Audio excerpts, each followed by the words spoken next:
And is joining by Zoom this evening. So I will then move to public question time and receiving of public statements. So welcome to the meeting, members of the public gallery.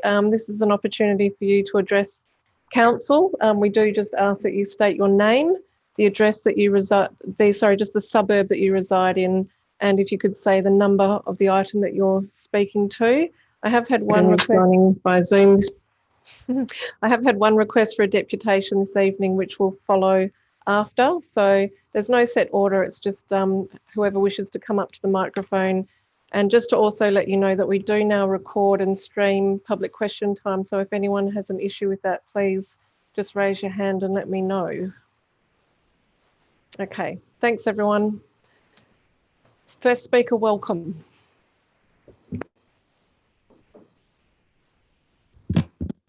Thank you. My name is Enzo Sid, and I'm the Deputy CEO of the National Trust, which is in West Perth, and it's with reference to the agenda item on Anzac Cottage and the transfer. The National Trust is very excited by the opportunity to be involved with this transfer and to be able to work with all of those that have been involved with Anzac Cottage, and in particular to maintain the status, access and follow through with the key groups, the Vietnam Veterans Association and the Friends of Anzac Cottage. That for us is essential and important. We very much value the work that volunteers and volunteer groups do across the board. As an example, in our last financial year, even with the issues associated with COVID, we have over 400 volunteers who put in over 8,000 hours of voluntary work across all our places in Western Australia. We are keen to be able to add value. We're keen to enhance the story or stories associated with the place. We want to ensure that it remains not only an important asset and icon in Mount Hawthorn and for the city of Vincent, but for the broader community. We want to also encourage opportunities to create more education and awareness. And we are certainly wanting to ensure that on those very special and significant dates, Anzac Day, Remembrance Day, and also the 12th of February, that we are able to provide promotion, continue the free entry for the place, and maintain that all-important link that we have with the Anzac story that goes across several of our places here in the metropolitan area, including Woodbridge and Peninsula Farm. And there we work with the families, we work with the volunteers, and we think that that link, that opportunity to include Anzac Cottage for its significance, which we believe is not only at a state level, but at a national level, will be very important. So we're thrilled to have the involvement. We're thrilled to have had the opportunity and the negotiations that have taken place in the meetings with City of Vincent and with the associated groups. And we hope that the transfer to the Trust will create an even stronger bond and opportunity to showcase a marvellous asset. Thank you. Thank you very much, Enzo. Lovely to see you. Next speaker, please.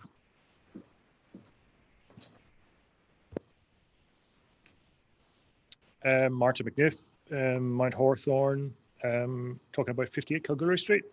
I'm guessing this house has a long history and with objections. I just want to briefly talk that the spiral staircase at the back is non-compliant versus setback.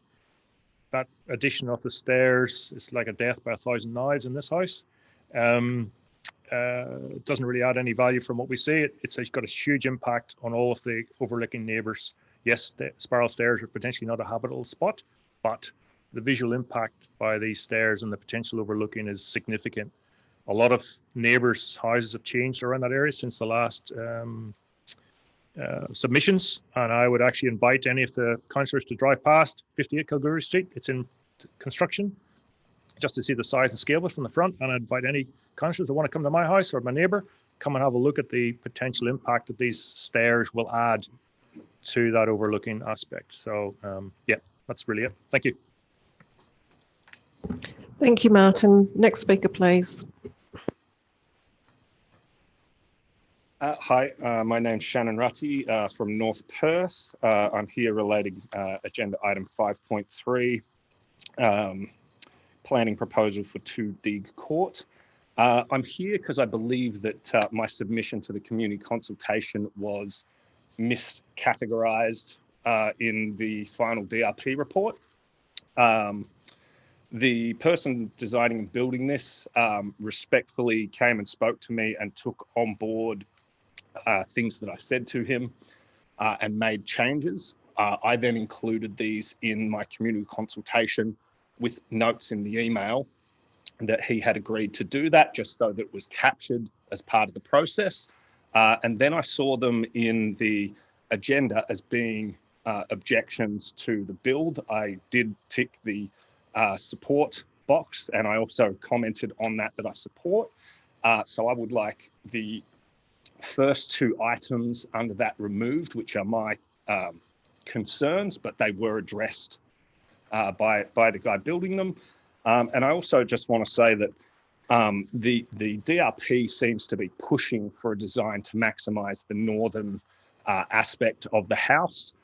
My boundary is on that, and the guy designing this, Quinton, has respectfully minimised what he's doing on that to avoid overlooking of my property and my bedroom. And I'm now seeing they're using my concerns regarding the northern aspect to actually push for something that does even more on the northern aspect. So I just wanted to make sure that that was not on there as actual concerns from the community. And I just want to say that Quinton, who has been designing this, has been exemplary in contacting the neighbours. You know, it's the way you want to be engaged when this sort of thing happens. So, you know, it's a bit disappointing to now see that he's having that rejected. But that's all I have to say. Thank you. Thank you, Shannon. We have a recommendation before us, but council hasn't yet made a determination. But thank you very much. I'll just request that administration just look into that and take Shannon's comments on board this evening. I'm not sure whether we need to contact Shannon in writing just to confirm any of that. Would that be necessary? No? Okay. Thank you very much for your comments. Next speaker, please.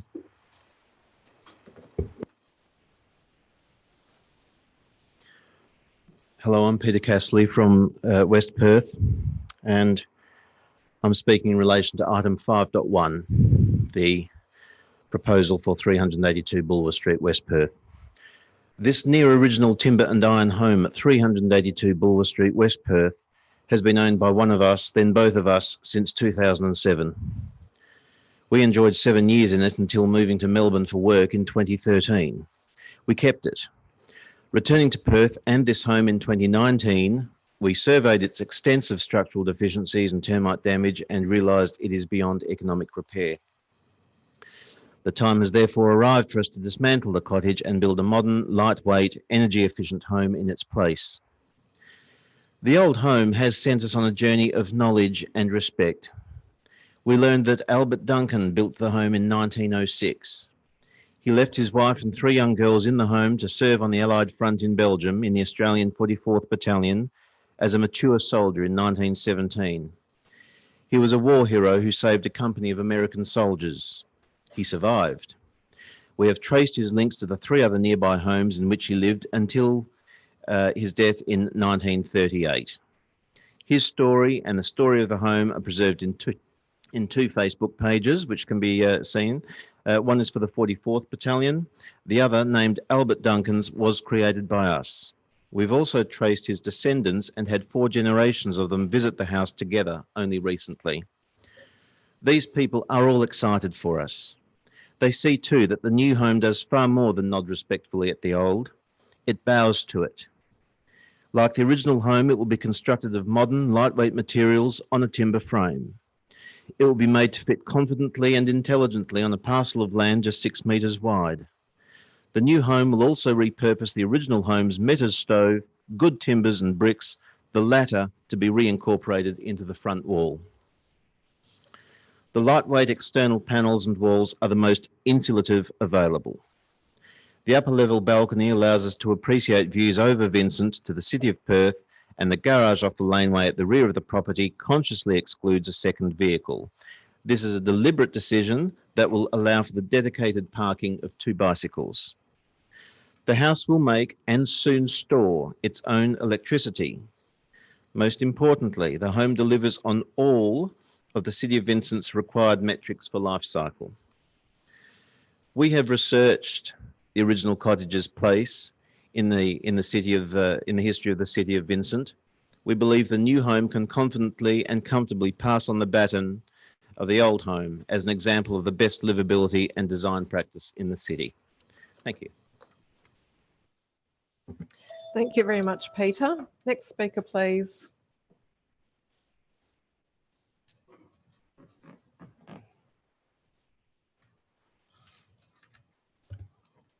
My name's Colin Scott from 17 Deed Court, and I'm here to speak in favour of the proposal for number 2 Deed Court. I'm a 30-year resident in Deed Court. I've had a lot to do with the community, including the formulation of the community garden. Previously, a chairman of the ratepayers group, the Smiths Lake Precinct Group. So I have seen people complain in the past to me and my ratepayers group in the past about all sorts of minor altercations and developments and chopping down trees and fences and what have you. But by and large, I've never seen a proposal put forward where so many people have been in favour of the proposal and only 1 or 2 people have been not in favour, and it's those comments being put forward. So that's been quite strange to see that. So I'd like to see more of the comments. I mean, most of my neighbours are completely in favour of regeneration and renewal in this street. It was built in 1978, and so there is problems with subsidence quite a way through the street, and new renewal and new regeneration will have to take into account the foundations and all of that. That would take care of the any subsidence for sure.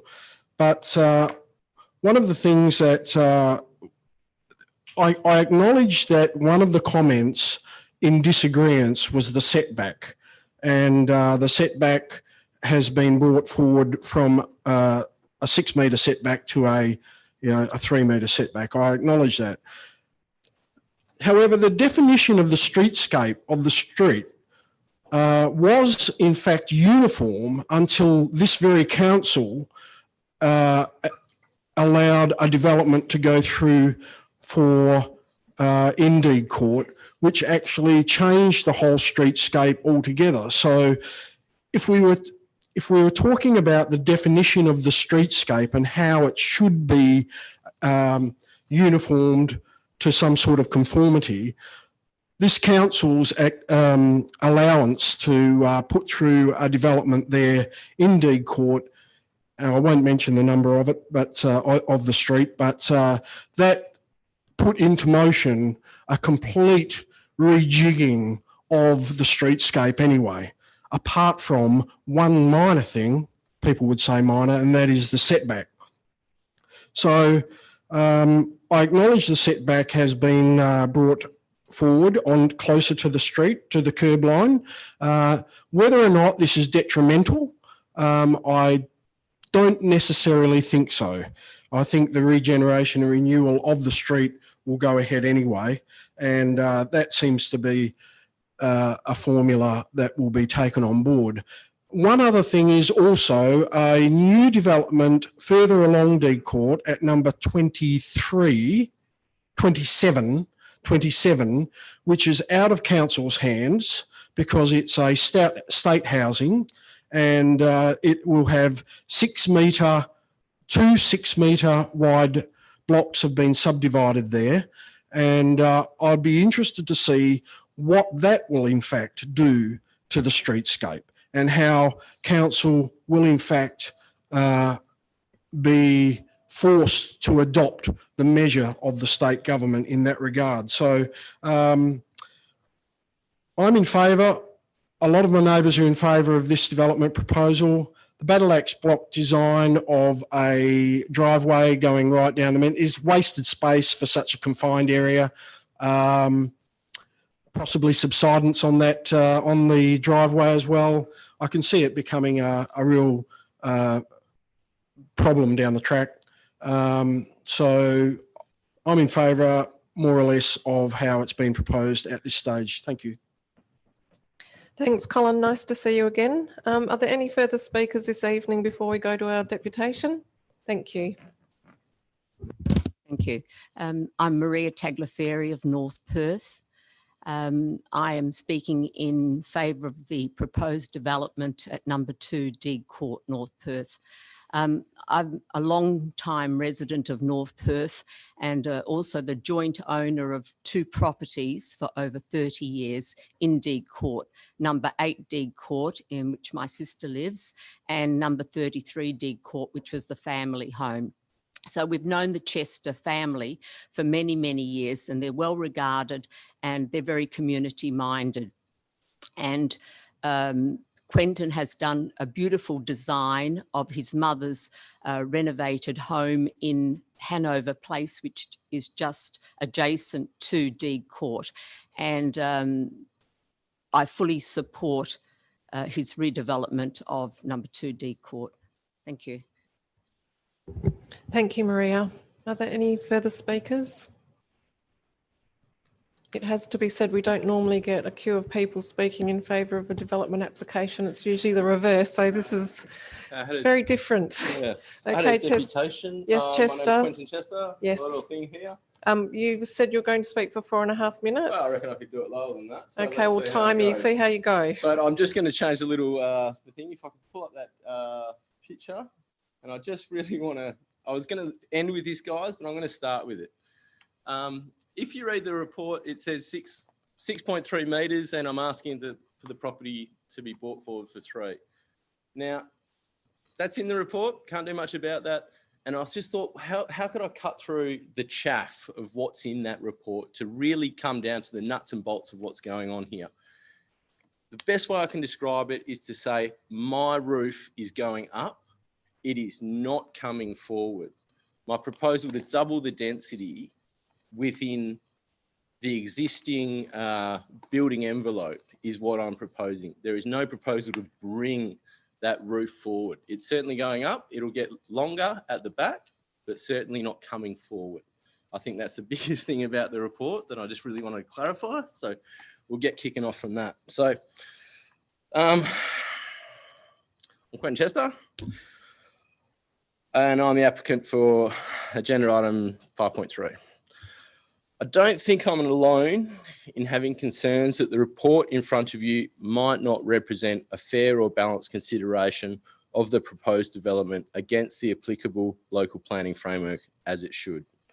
I don't believe the report is intended to provide you with information to make an informed decision, but rather is structured by selective omission, overemphasis and misrepresentation to present a fixed narrative, forcing you to only one outcome. As an Quentin, I just want to say, look, I'm very, very happy to hear your views, but we do need to be respectful to the city staff. So absolutely, I don't think I've been disrespectful so far, and I'll just kick on. Yeah, I'm just absolutely raising that with you at this point. So I will just skip through to the fact that I'm really happy that I'm finally to a point where I have 3 items that have been recommended for refusal that I can finally talk to. So let me address them.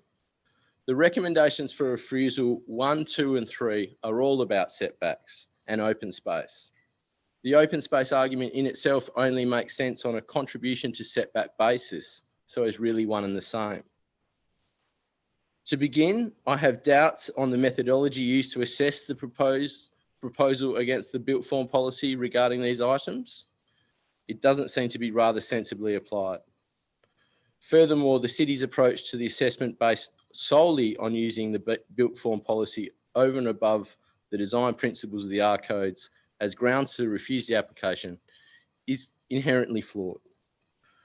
I've sought advice and have been kindly furnished with some substantive arguments that can demonstrate, when employing the correct holistic application of the planning framework, quite reasonable grounds why reasons for refusal 1, 2 and 3 may be set aside. I wish for those to be presented to you guys on site, where you can consider these issues against the actual site context. I'm sorry for asking so much of you all. The omissions that I feel are from the report really require it. If reasons for refusal 1, 2 and 3 are set aside, we are left with the simple question of 4, amenity.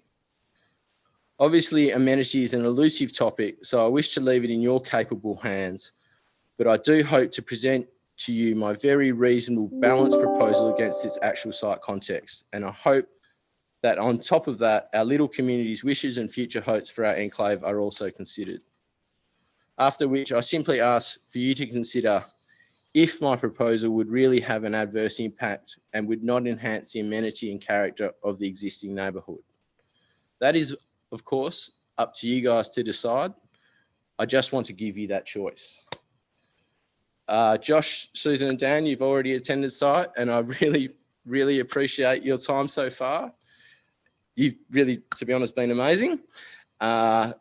I hope you see some evidence of your guidance in the revised proposal.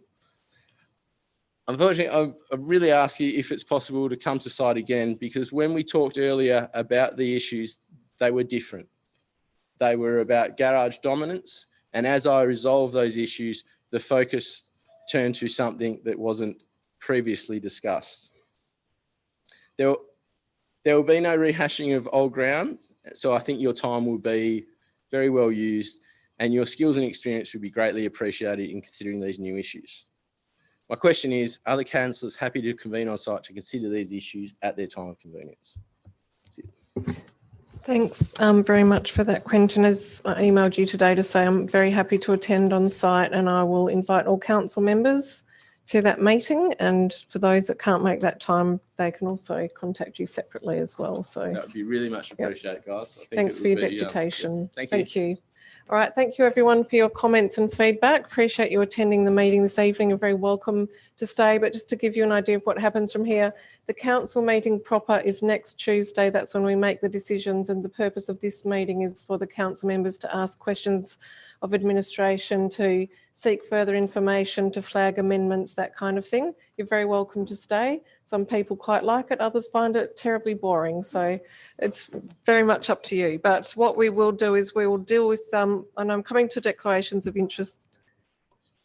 Oh, written questions. Yes, sorry. We do also have to take our written questions, and then we have declarations of interest. And then what I will do is I'll go to the items that have been raised by you first. So if you do want to stay for that, we will go to those items and ask questions on those items first, and then deal with the other items that haven't been raised by members of the public. So that's what's happening now. We did receive at least one question in writing. Manager of Governance, are you happy to read that out? Through you, Mayor Cole, yes, we received a statement and also a question from Dudley Marr of Highgate, and I've said we will read out his statement as well because he wasn't able to attend, but in future he'll attend to read out the statements. First statement was on item 5.5, which is the kiosk proposal for Hyde Park. He said it is disappointing that there is no recognition that a similar proposal has come to council before and that this has been discussed at least twice by council without any community oversight. In July 2014, following community consultation, including a robust community workshop, the administration recommended that the concept not be proceeded with. The item was deferred and never came back to council. The driver at this time revolved around activating Hyde Park, probably the most activated community facility in the city. The other comment and question relates to item 8.1, the corporate business plan, and also item 5.7, the accessible city strategy. I was pretty disappointed to see the comment in the project on a page for the Accessible City Strategy that shows that the stakeholder engagement program and workshops with stakeholders was completed in 2018-19 at a cost of $15,000. Community engagement in the development of the document as compared with its review, which is still to happen, was disappointing in the least. The administration held a single workshop for community members at North Perth Town Hall in March 2019. It wasn't a workshop as such, just a collection of documents on tables with people given the opportunity to ask questions. There was no structure, and most of the people I knew who went along thought it was a waste of time. This was followed by an opportunity to comment on 6 single-page SWOT documents covering buses, cycling, parking, pedestrians, private vehicles, and trains. These documents contained a number of dubious statements. That's fine, as comments were sought from the community. But when you have an opportunity for buses being mobility as a service has the potential to improve transport options and cost transparency, you really have to question the mindset of the persons developing the documents and the level of rigor that went into reviewing the documents. How is a regular community member supposed to interpret that? That was the total of the community input. There was no genuine workshops to tease out ideas, a topic at a time. It appears that this project has been off the rails for some time. In June 2019 update of the corporate business plan, the comment was project in progress and on target for finalisation in mid-2019-20, which was approximately 10 months ago. In February this year, the comment was preliminary visioning and data collection undertaken, currently drafting the integrated transport plan for council to consider formal consultation of the draft in 2020. This was over 5 months ago, 5 months, after the city paid Cardno $185,000 for their work. The strange thing is that the project on a page says that the $185,000 component was completed in 2018-19, suggesting that Cardno delivered the document by June 2019. Equally strange is the payment of $40,000 to Cardno for testing and drafting of the integrated transport strategy. Firstly, why get a company to test its own work? And secondly, why are they being paid to draft the document? The question was, what was the original $185,000 for? And that's all the public questions and statements we've received. Thank you very much, Manager. We can come to those questions about timing of the project and Cardno's costs when we come to this item. All right, so I'll go over to CEO for declarations of interest.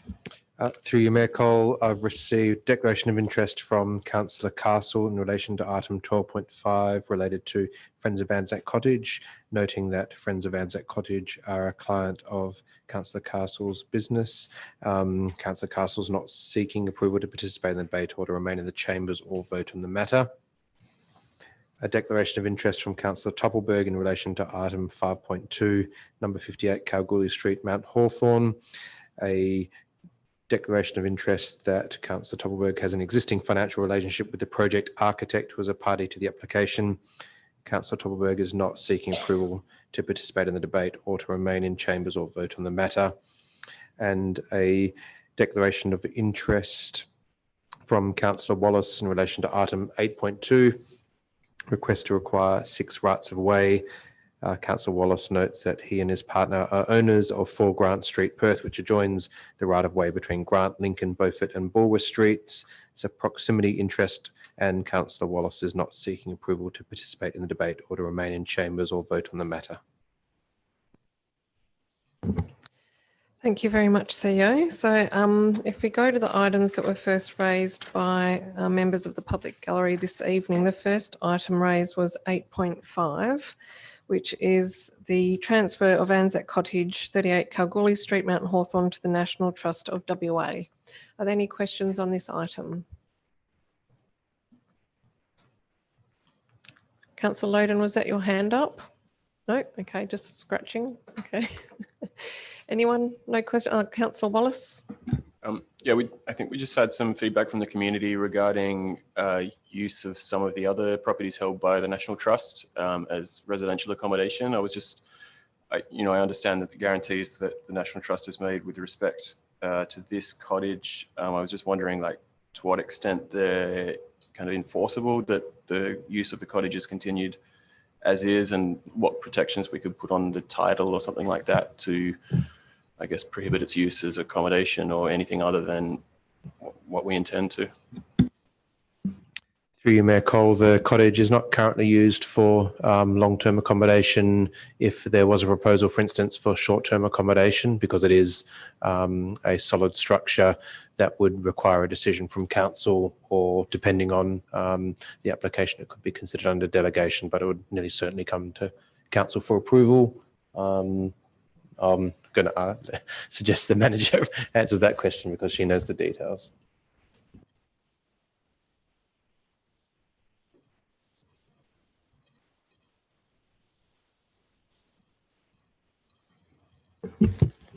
Through you, Mayor Cole. So the current zoning of the land would allow for it to be used for residential purposes. If the city or council wanted to prohibit that as part of the trust taking over the use of the premises, then we would need to do a scheme amendment to prohibit it on that site. So any application to use the land for short-term accommodation purposes or for residential purposes, because it's not currently used for that, may come before council if we receive more than 5 objections.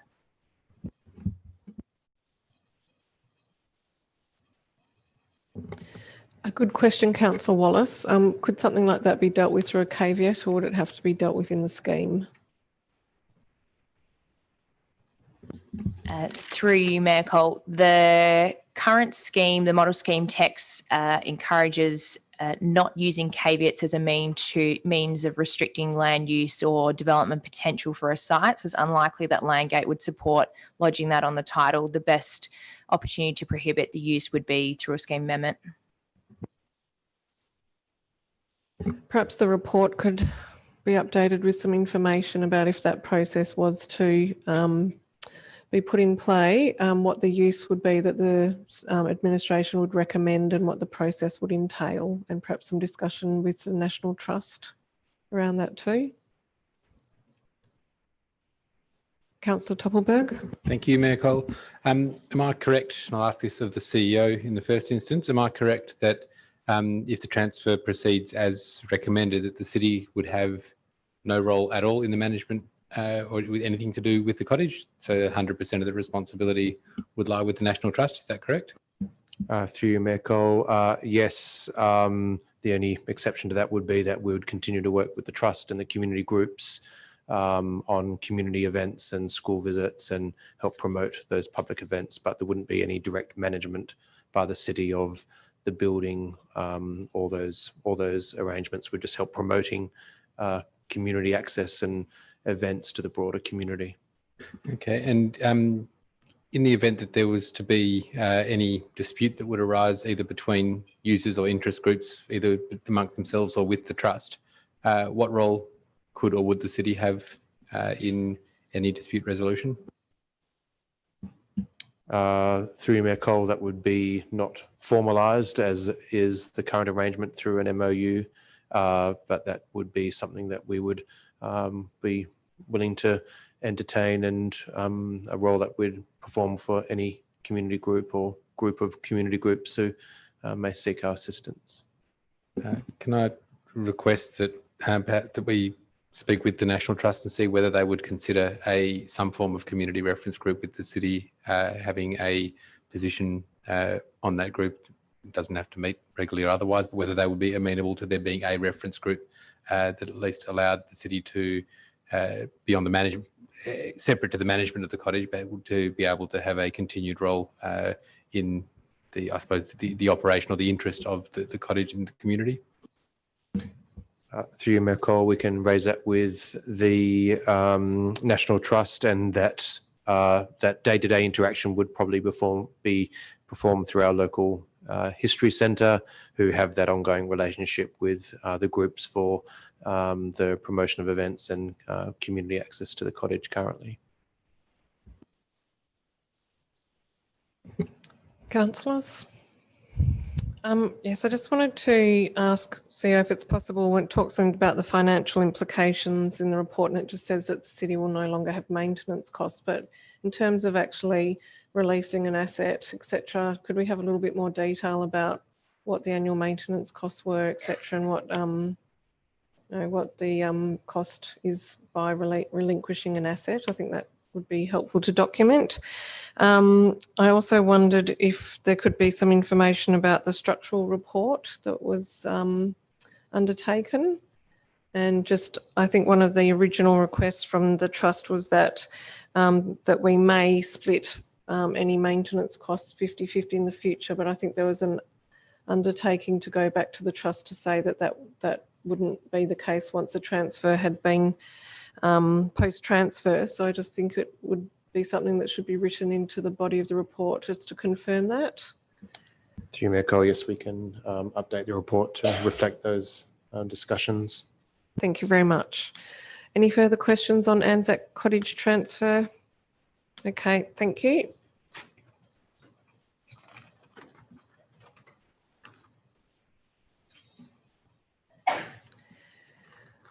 Next item raised was number 5.2, which is 58 Kalgoorlie Street, Mount Hawthorn single house. This is an amendment to an approval which was granted by the State Administrative Tribunal. Any questions on this item? Councillor Fotakis. Thank you, Mayor. Through you, I just a couple of questions. What is the material that the stairway is going to be constructed of?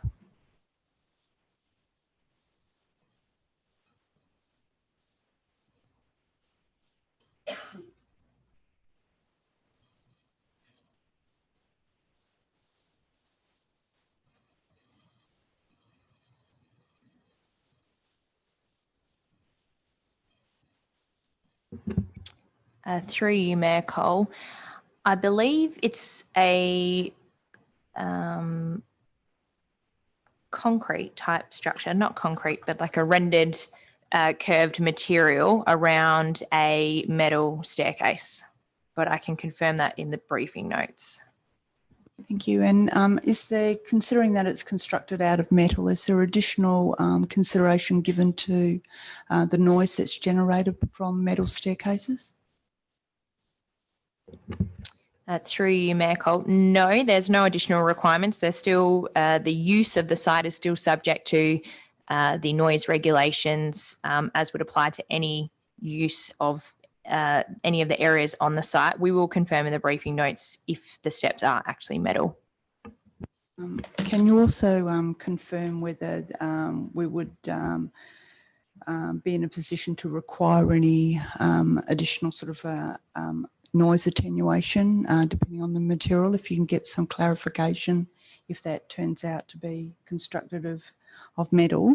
And the other was, did the applicant give any explanation why this staircase wasn't included in the original submission, and what the purpose of the stairway is separate to access that's already been provided? Through you, Mayor Cole. So the original plans that were lodged with the application proposed the external staircase, and a number of objections were received in relation to that specific element and the location of those stairs and potential for overlooking. So as the applicant revised the plans to present to council, the final form of the plans excluded that external staircase to try and resolve that issue in the attempt to get council to consider supporting the application. So when the plans went through the tribunal, they didn't include the external staircase, and they instead proposed internal access only. The applicant's come back now and wants to try and obtain approval for that external staircase purely for ease of access to that terraced area, as the only other access to that is through a central staircase inside the house. Councillors, any further questions?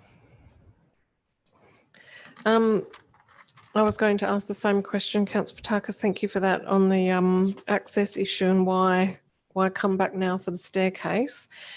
Just in relation to the projection into the rear setback, which is obviously a concern for neighbouring residents. Do you have any further comment on that that variation, which is, I think, 40 centimetres? Through you, Mayor Cole. So the setback variation relates to the side boundary to the south, and doesn't result in any overlooking to that area. It contributes a slight increase to the overshadowing. However, we didn't receive any submission from that southern neighbour in regards to the reduced setback, and the remainder of the wall on that southern side, all other sections of the wall are compliant with the setback. So this would be the only section of wall, which I think is only 2 metres wide, that would be non-compliant. Thank you for that clarification. So what's the setback between the staircase and the rear boundary?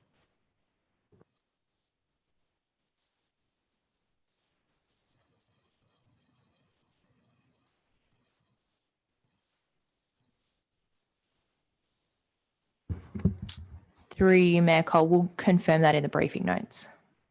Thank you very much. Are there any further questions? Councillor Wallace. Thanks, Mayor Cole. I'm not sure if you'll be able to answer this, but is there a configuration of the staircase that wouldn't involve reducing the setback? Like, is there an alternative design that could be proposed that respects the southern boundary setback while providing access to that? Through you, Mayor Cole, we have discussed that with the applicant, and I believe that the issue is that it wouldn't integrate into the access point for that area and then be able to tie into the other staircase that is there. So the way that they've designed it is that it can open to the existing opening that will then lead up to the future staircase for the terrace above that. And so in order to get the return to work, the alternative is to have a parallel stair to that rear boundary, but that would increase the extent of solid structure and potential for overlooking. By having the spiral staircase, they can try and confine it to a smaller space. Any further questions, councillors? Okay, thank you. Next item that was raised from public question time this evening was item 5.3, which is number 2 Deeg Court, North Perth, 2 grouped dwellings. Questions from Councillor Toppelberg? Thank you, Mayor Cole. Can we just get some clarity around the landscaping and the frontage to what is the undeveloped road or the Kale Street, and what that actually, because it obviously to the layperson presents as a park. Can we just get some clarity around the western boundary of the property, where the vegetation is located, what's on site, what's not on site, and what the development potential is in relation to this and the property behind and that road, and how that process can or would evolve in the event that either the city or the adjacent landowners wish for that to actually become a dedicated road? Through you, Mayor Cole. So that section of reserve is a dedicated road reserve. It has been closed as part of the construction of the broader road network. It was not required at that time, so we didn't construct it. The city is going through a process of formally reclassifying that reservation and requesting that become public open space reserve, and that will come to council hopefully later this year or early next year. In regards to a request from a adjoining landowner to obtain access from that, it is a dedicated road reserve, but it is not a constructed road. So there is no entitlement for access to it. If a landowner wished to access that, then they would be responsible for the cost of constructing that. If that was sought, then that would need to be conditioned on through a subdivision application. That's the only way that we can legally grant access to and require construction of a road. It can't be done through a development application. So for the purposes of considering this proposal, if access was proposed from the park, the city wouldn't be able to consider that through the development application, and ultimately wouldn't be able to support access through that arrangement. That landowner would need to go through subdivision approval, and it would need to be conditioned as part of the subdivision. And the city's confirmed that with our solicitors and can provide some advice on that in the briefing notes.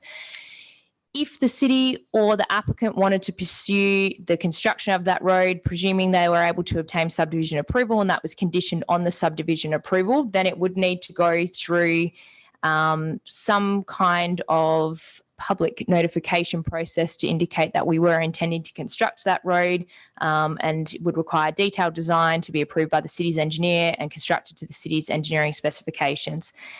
We are aware that there is significant planting along that western boundary that is within our reserve, and that the area is informally used as part of the park, and it appears to be as part of the park, and that hence our intention to try and reclassify that reservation.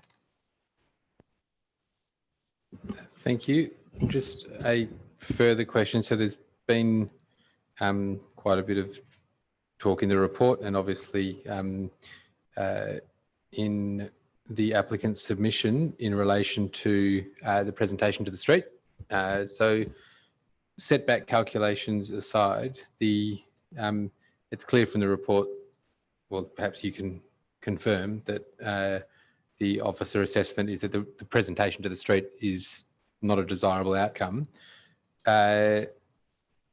Given the continued reference to streetscape and the nature of the existing or the original and recent developments that have taken place within D Court and Hanover Place, which is a quite discrete area of North Perth, are we able to clarify what the desirable streetscape is, and what are the elements? And I guess the point was made in the applicant's submission today, that in the letter that was received in relation to the calculation of street setback, only considering the two adjacent properties because they effectively are where the according to the policy where we end. So effectively there's only two properties being taken into consideration. So setback aside, I'd be interested into what are the streetscape elements of D Court and Hanover Place in that general area that the city is either trying to enhance or preserve. Through you, Mayor Cole, obviously the primary one is increased setback is what we would be seeking to achieve. From administration's point of view, in attachment 5 to the report, we have provided a streetscape analysis, and this has observed that the streetscape is primarily characterised by pitched roof forms, face brick of varying colours and earthy tones, and single car garages and carports located behind the predominant building line, and balcony details projecting forward of the ground floor dwelling alignment. In reference to our policy, we would say that the areas that require review on this development is increased articulation of the building form as it presents at the street, and clear delineation between the upper and ground floors of the dwelling.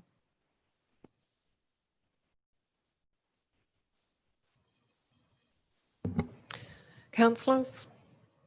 Councillor Gontaszewski.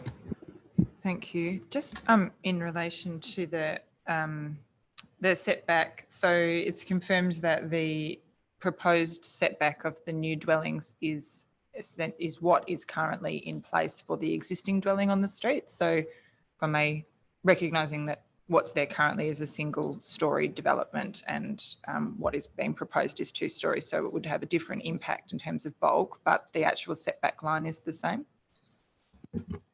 Through you, Mayor Cole, we'd have to confirm that in the briefing notes.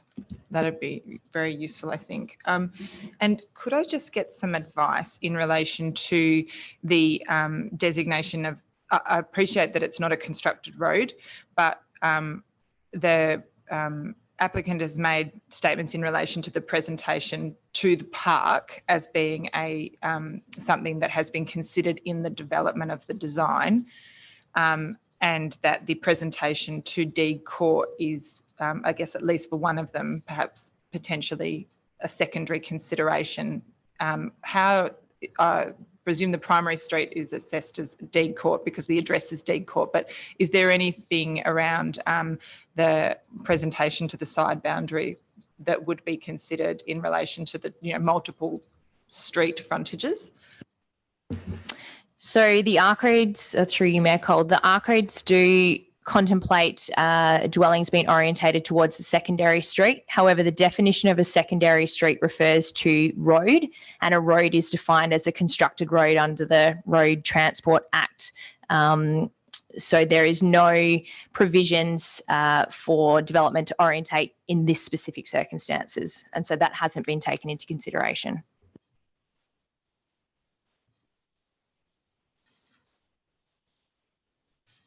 And just in terms of the, I understand that in this iteration of the design, it's accepted that there's not the garage width has not been, is no longer an issue because we're not seeing 2 double garages, we're seeing a single garage and a studio. And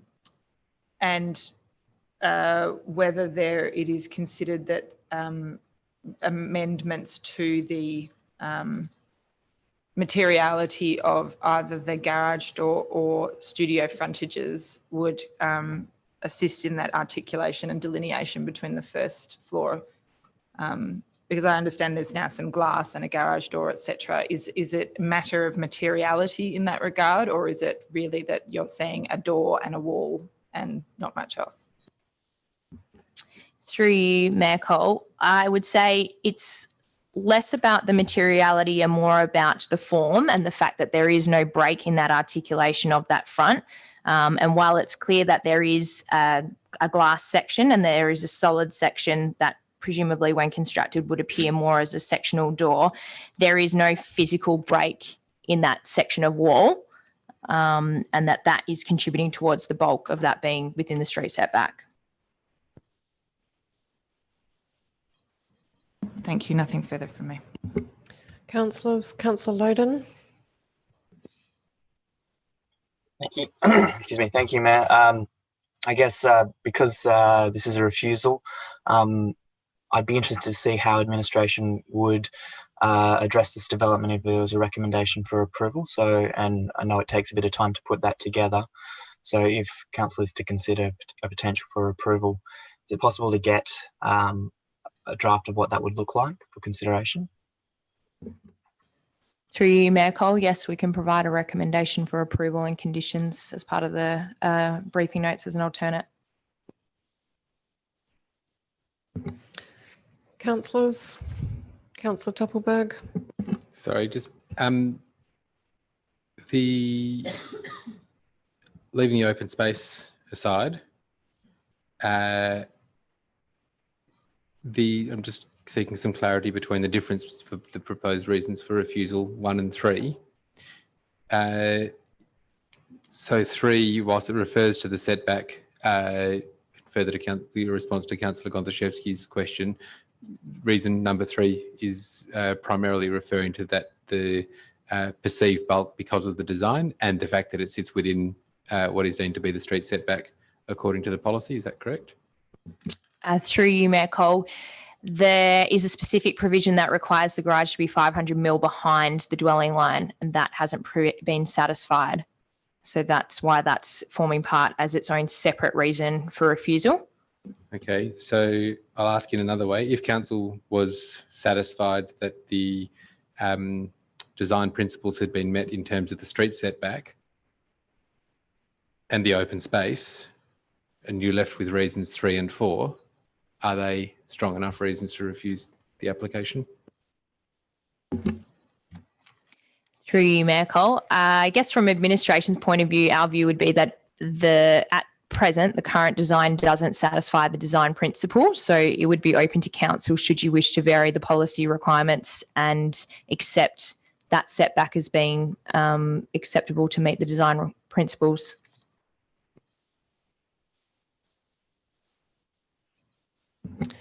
Just in relation to the setback, given that that's been discussed a lot, there has been a request for understanding where the current dwelling sits, but I think it would be useful to get an idea of the setback on the other side of the road. I know that the applicant has suggested the block with Hanover Place, but I'd specifically be interested in the setbacks opposite on Deeg Court, if that's possible. Yep, we can provide that in the briefing notes. Thank you. And the other question is just in relation to the sort of construction in between the studio and the garage. Would that dividing wall be sufficient to ensure that that doesn't become a double garage in the future, or the type of construction with the glazing, etc.?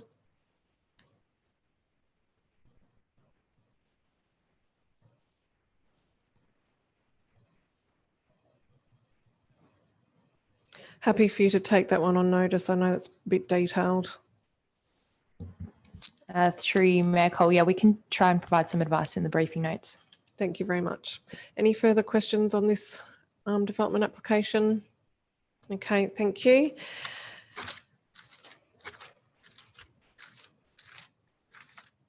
Okay, so the next item that was raised in the public gallery this evening was item 5.1, which is 382 Bulwer Street, West Perth, proposed group dwelling. Are there any questions on 5.1? Councillor Fotakis. Thank you, Mayor. Just want to get a bit of understanding about the current status with seeking dilapidation reports. Just been mindful of some issues that the City of Subiaco has experienced that they've raised with members of Central Zone at Welga. So there's some points here that I suppose, in the interest of them being questions, I want to see whether the following would be contemplated or we're able to contemplate from the city. And there's some of the ideas that have come through from the City of Subiaco. So the questions go to whether we need to specify who is the person performing the DELAP report, whether that needs to be a suitably qualified person. And just to get a bit of an update, I think the last time I was briefed on this, that there were currently no formal registration of practitioners performing dilapidation reports. Can you confirm if that's still the case? Just on that issue, there had been a request through to policy in place from Central Zone at Welga to investigate this matter. Or whether the city would actually require it to be a structural engineer dilapidation report, just to really specify the nature of that.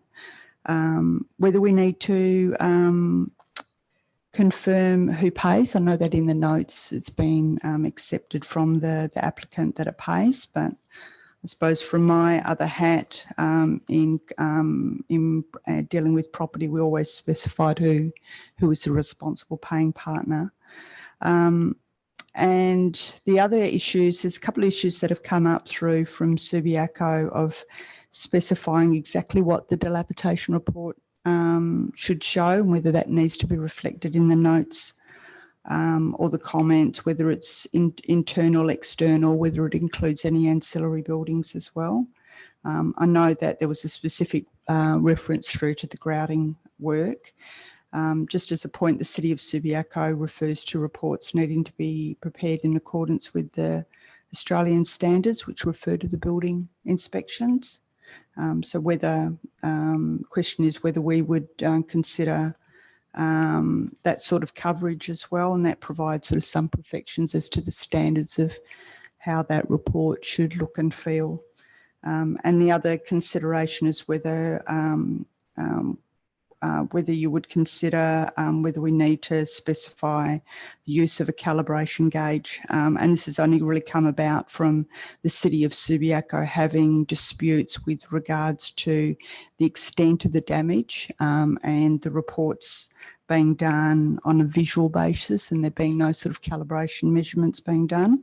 And they've even gone to the extent of specifying high resolution photos being required for accurate record keeping, only because the photos that were taken in some of the matters before them weren't accurate and weren't able to provide an accurate comparison. So I hope that provides enough of a question base. Yep, through you, Mayor Cole, we can provide responses to those in the briefing notes. Yes, Dan. Sorry, Councillor Loden. Thank you, Mayor. I note that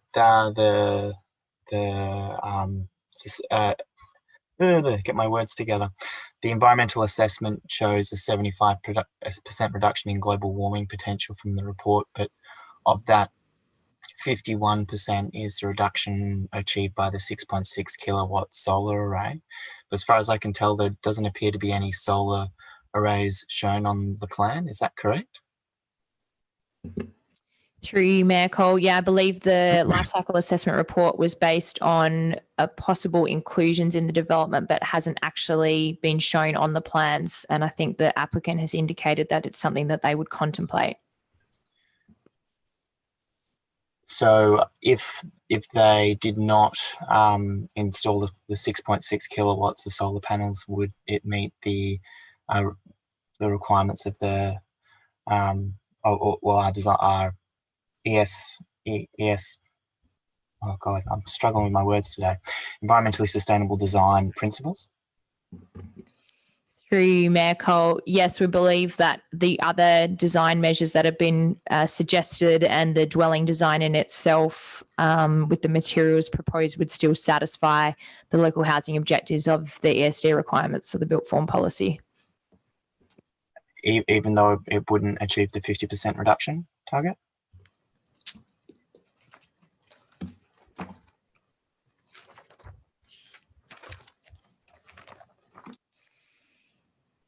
Through you, Mayor Cole. So the 50% reduction target relates to the life cycle assessment, and that is just one of the local housing objectives that you demonstrate that you could achieve, that it's capable of achieving that.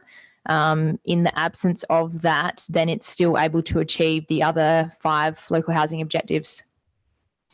Thank you.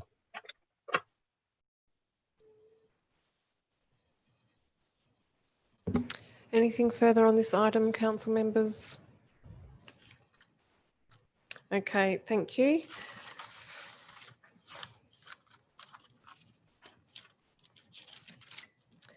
Other items raised by members of the public gallery. I think the remaining item was the question in writing, which was dealing with item 5.5, which is the, oh, sorry, no, that's not correct, not 5.5. It was 5.7, accessible city strategy. Questions on the accessible city strategy? Councillor Loden. Thank you, Mayor. On one of the actions 2.2.1, which is around the Lincoln Place framework, a structure being developed to define what the streetscape should look like in each of those cases. In the action, it lists this as an ongoing activity.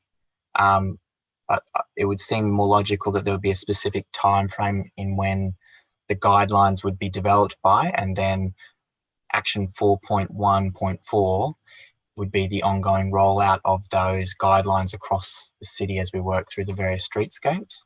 Does that make sense? Through you, Mayor Cole, action 2.1.1 is the advocacy, so we would see that portion being ongoing. Oh. I'll have to check Sorry. thing here. Through you, Mayor Cole, 2.2.1, ongoing for the development of the guidelines. Yes, we can look at this being a specific time frame. Thank you. And the other one was around action 4.1.4, which talks to pedestrian amenity in creating those corridors, pedestrian amenity, and Gate gives some examples. One of the things that would seem logical to include in there would also be native verges in those streetscapes. In that list of options, I think it refers to lighting, trees, street furniture, etc. Would that be an appropriate inclusion there as well? Through you, Mayor Cole, yes, it would be. Thank you. And then my final one was just around compact roundabouts. I can't remember the action number off the top of my head. The action refers to it being around addressing vehicle speeds and improving vehicle movement. But then the text in advance of the action in the document refers to helping cyclists and pedestrians. I just wanted to clarify if it was seen as a benefit to have compact roundabouts for cyclists and pedestrians. Through you, Mayor Cole, yes, we see that the reduction in vehicle speeds is what the compact roundabout would achieve, and reducing those vehicle speeds would be beneficial to the pedestrian and the cyclist. Thank you. Councillors, I have a few questions. One of my things that I raise quite a lot in communications is the use of a city. And in the vision, it talks about a connected city that puts people first, etc. I think to us at the City of Vincent, we know what that means, but I think that to the general public, referring to the city is talking about the big skyscrapers over there. So I would advocate for that to either be City of Vincent or just Vincent, particularly if it's in the vision. I also just wanted to ask that in terms of the advertising, it didn't mention using the local papers, and I just thought we have had some commentary recently about being online and needing to be a bit more in print for older generations, etc. So I just wanted to ask about that. Also noted that on page 12 and 13, there's a paragraph repeated.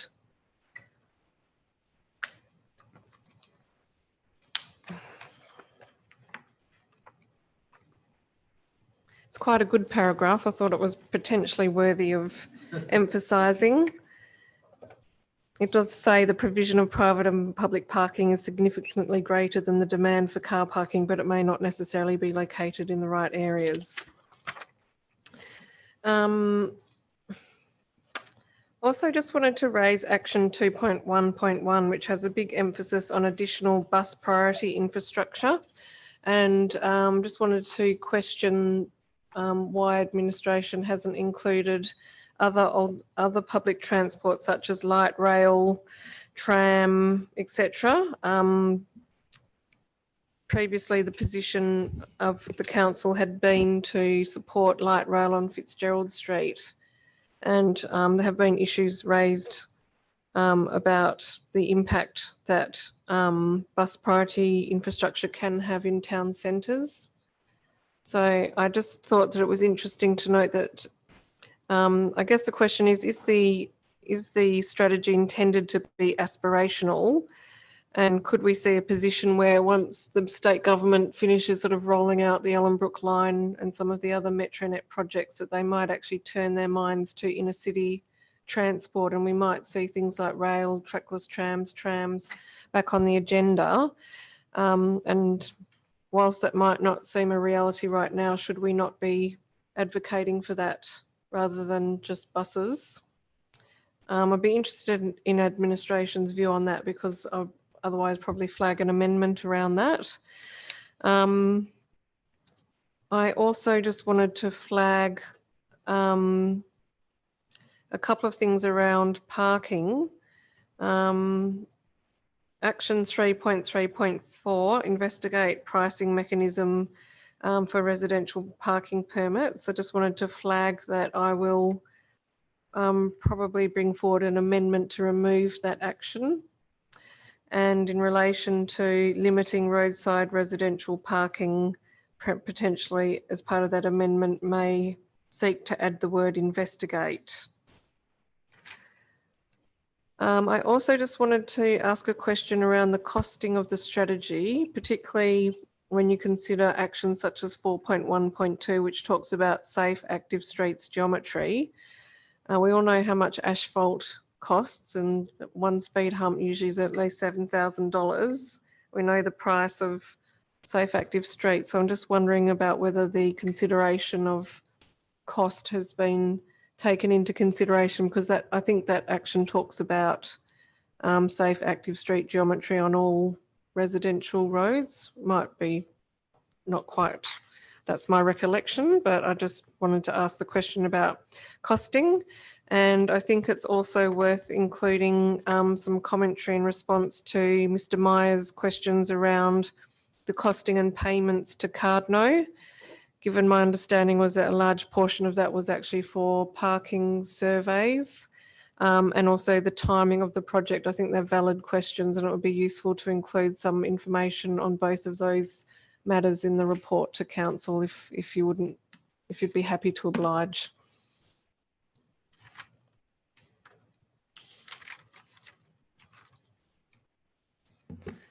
Through you, Mayor Cole, yes, we can include that. Through you, Mayor Cole, be happy to make a comment on light rail and other public transport infrastructure that you referenced. We certainly wouldn't have any objection to light rail proposals. the government's currently rolling out heavy rail and heavy rail extensions on the existing lines and the new line. There has been some discussion as part of MetroNet for light rail studies or light rail infrastructure, for instance, between UWA and Curtin through the CBD as a knowledge arc, but previous proposals did include a max light rail line up to Mirrabooka, and there's been a 15-year proposal to have light rail along Scarborough Beach Road, mainly through the city of Stirling, to provide a rail connection to the beach, and that could form a connection through the city of Vincent. And we have been discussing trackless trams, and which could be either light rail proposals or trackless tram proposals with Curtin University as well. And I think we could certainly include a reference in the draft strategy about potential future other modes for public transport, including light rail and trackless trams, or new technologies, autonomous buses and the like, which could improve the public transport options. Thank you. Councillor Gontaszewski. Thank you, Mayor. Just one question through to the Manager of Policy in Place. In the document we have, there's an existing trans priority map that talks about the transport modes that are prioritised currently on the major roads within Vincent. And then we have our, going forward, our Lincoln Place map that categorises our major roads, or all our roads, in relation to their Lincoln Place pairing. I'm sure you're aware that my question is going to be about city hubs in relation to high link value, high place value, and the document currently calls out Beaufort Street, but also Fitzgerald Street is the same categorisation. In terms of Councillor Loden's question around the guidelines for the Lincoln Place, the guidelines, I'm presuming, will establish a set of criteria for the development of those particular types of roads. I'm not necessarily sure, will those guidelines be able to be sufficiently detailed to where there is a conflict at that point of high link, high place? I guess that's probably the critical nexus in terms of the potential for problems. And so just wondering, I believe that there was talk about having a specific sort of consultations around that sort of categorisation, and just whether it's intended that that may lead to changes to this document in terms of classifications of roads, or if it's intended that that will feed into the development of those guidelines for those classifications. Through you, Mayor Cole, yes, we will have some specific community consultation that is map-based, that people can actually pinpoint specific issues that they see, and in relation to the action items. They'll also be able to mark this Lincoln Place framework and what they see as, for instance, a Beaufort Street, if they see that as more of a link or more of a place, and how that conflict acts, and what strategies we could use to provide solutions to that. So that's how we'll be tackling that through community consultation. So potentially, if you at the end of this consultation process, if you may have the trans priority map, you may have a existing Lincoln Place map for what streets would have been assessed at, and then you may have an aspirational Lincoln Place map. Is that correct? Through you, Mayor Cole, yes, that's correct. Thank you very much. Through you, Mayor Cole, just in reference to your previous question about other public transport options, concurrently with the development of the City of Vincent plan, the Department of Transport is developing a Perth Greater CBD transport plan, and that's been ongoing for the last couple of years. That would only impacts the City of Vincent mainly around Northbridge and Claysbrook, but part of that consideration would be about the existing CAT service, and there has been a lot of interest about potentially expanding the free CAT bus service into or further into parts of the City of Vincent than it currently reaches. We'll get an update from the Department of Transport on that plan shortly. Thank you, CEO. Any further questions on Accessible City? Okay, also to mention that there was reference during public question time to Hyde Park kiosk. So we'll go then to item 5.5, adoption of amendments to mobile food vendor policy and consideration of a commercial kiosk proposal at Hyde Park. Any questions? Councillor Gontaszewski. Just in terms of recommendation 4, is there a timeline for when that consultation is able to be undertaken? And I presume that the outcome of that consultation will be a report to council. Is there a date we could put into that recommendation? Through you, Mayor Cole. Yes, there is. I might just ask the manager to comment on the timing. Because this would involve some works from the city, it probably wouldn't be something we'll be considering until next financial year to be included in the budget. So the consultation manager. Through you, Mayor Cole, we were proposing to start early next year, so to avoid like the Christmas break, so maybe in the end of January, early February. And in terms of the methods, they're set out in the report, if you could read that.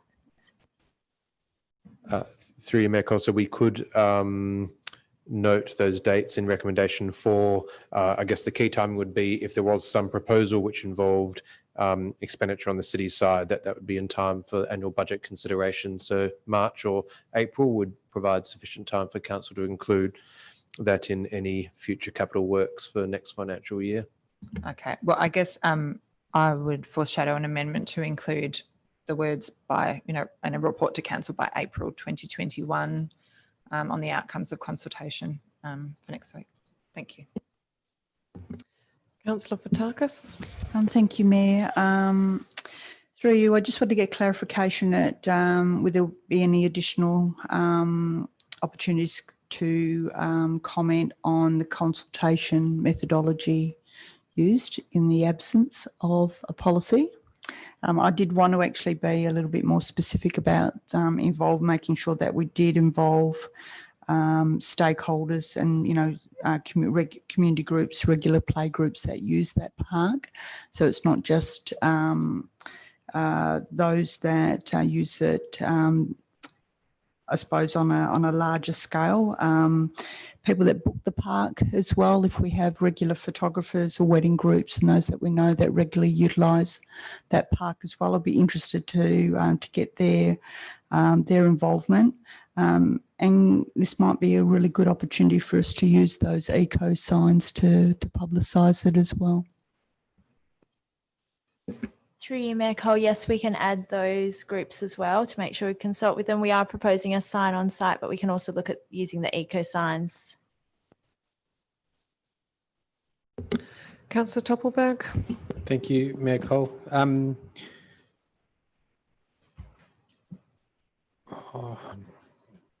It's such a next week thing, isn't it? It's just not a question yet. Okay, don't ask it then. I'm trying. Yeah, no, I was going to give it a go, but I think I'll just save it up for next week. It's the anticipation. Yeah, it's not that great. It's fine. I guess just in terms of, well, it's a comment again. I'll keep my mouth shut. I think I'll follow this one till next week. Does anyone actually want to ask a question? This is probably a bit preliminary because we're doing the consultation first, but I was just considering this warm kitchen versus full commercial kitchen, and I can understand the upgrade costs, which, there's quite a difference there. But if we did decide to go out to EOI, if we had the support of the community, could we sort of look at warm kitchen with us doing the upgrades, but if they want a commercial kitchen, then they meet the difference so that it didn't sort of limit the offering that might come back? Probably it's preliminary. I'm happy to further to that. I'll say in April if I remember. Just asking, just further to that, can we get an indication as to how long a Section 18 application would normally take? Oh yes, you're right. It does have the heritage. You can just say it in years rather than months if you prefer. Yeah, no, that's correct. There is that other implication which might not be worthwhile. Through you, Mayor Cole, yes, it seems like it's a process that would take maybe close to a year. And that's not unusual in government and local government. So, okay, thank you. I'm still interested to know, but yes, I guess the extra requirements around approvals could be more tricky. Okay. So I do have a question. I will ask Okay. it. The response rate, so the commentary talks as community feedback showed overall support for the 6 policy amendments, which is 84% of the 36 people that responded. I don't know whether that can be considered overall support, but my question is, given the nature of, or the level of usage of the park, and that there tends to be, the food vans clearly have their lovers and haters, and not just the surrounding residents, but the users. Did we undertake any on-site consultation at the time? And I'm talking specifically in Hyde Park in relation to the proposed changes to the mobile vendor policy. We seem to have received quite specific responses around specific operations, businesses, on people, clubs, etc. But did we actually, in the general sense, ascertain the need or desire for the food trucks, and whether they broadly represent what the community wants within our reserves? Through you, Mayor Cole, the on-site consultation was just limited to signage within each of the parks, as well as a mail out to all properties within proximity to the park.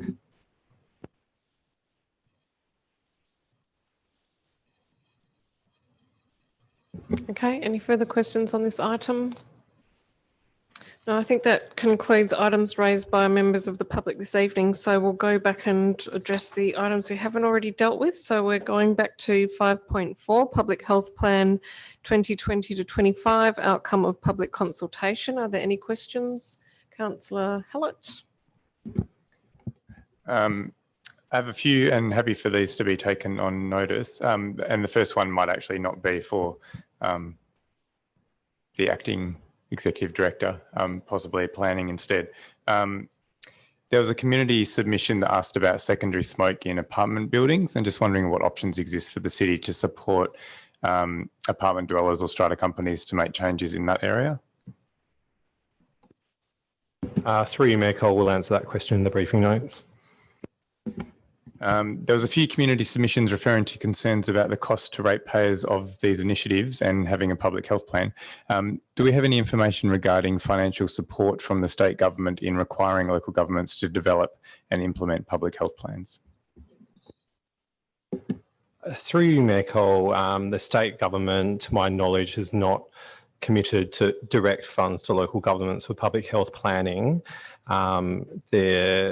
The options that are available to us are to basically acquire the costs ourselves, or to look at the options for grant funding as well. So there were a few comments in relation to local government and immunisation, which just made me wonder about the extent we've considered the child health centres in Vincent as part of the public health plan, and leveraging these state government facilities to deliver on our outcomes.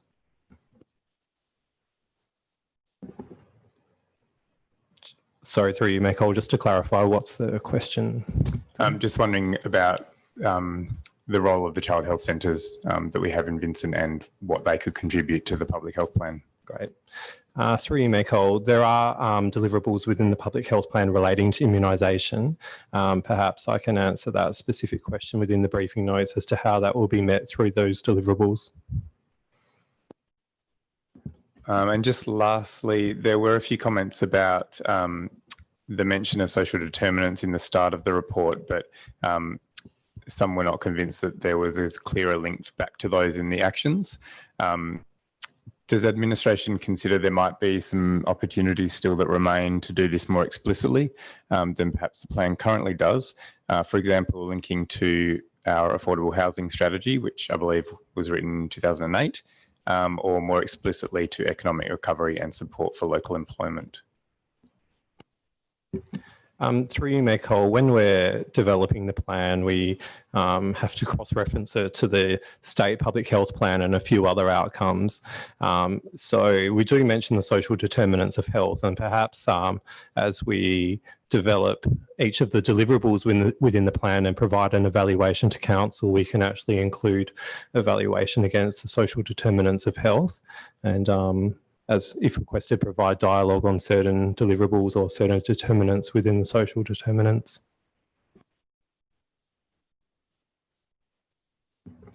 That's it. Thank you. Any other questions on the public health plan? Councillor Gontaszewski.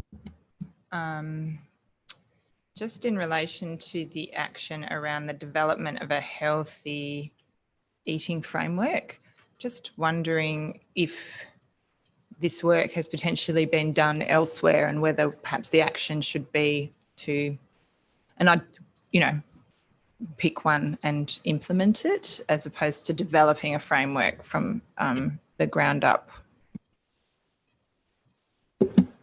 Yeah, through you, Mayor Cole, I understand that even the City of Vincent around 10 years ago had a go at implementing a healthy eating framework.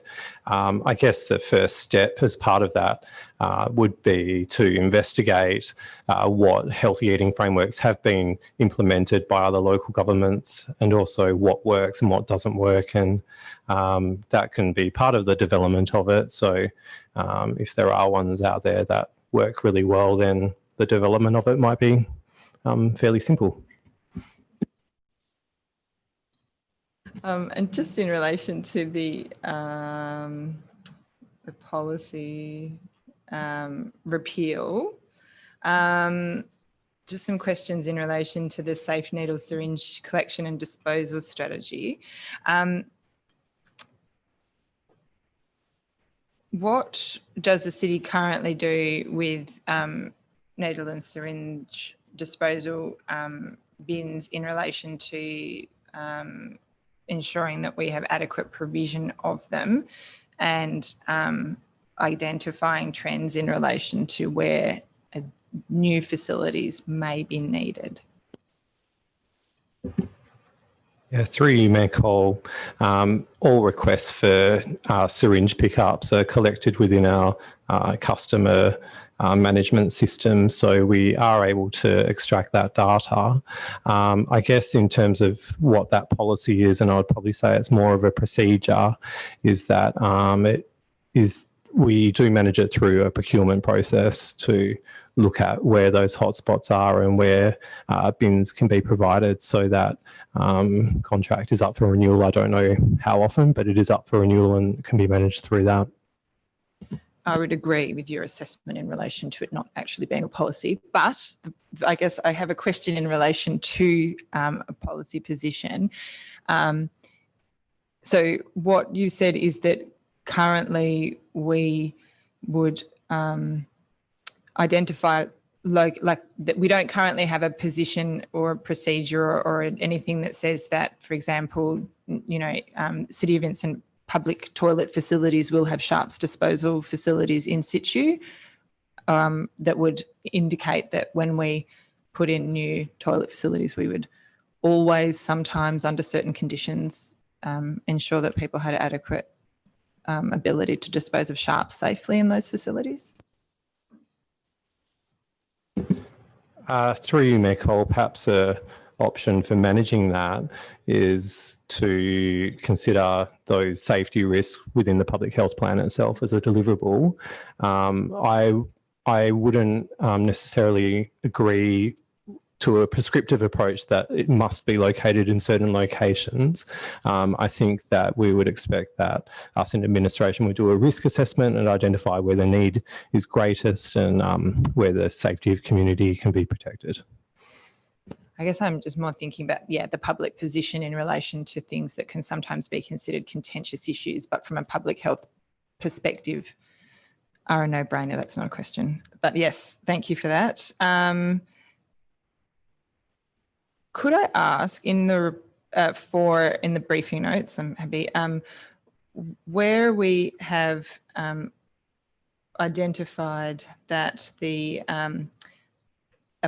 policy is recommended to be repealed, on a per policy basis, could we please just get some rationale as to why?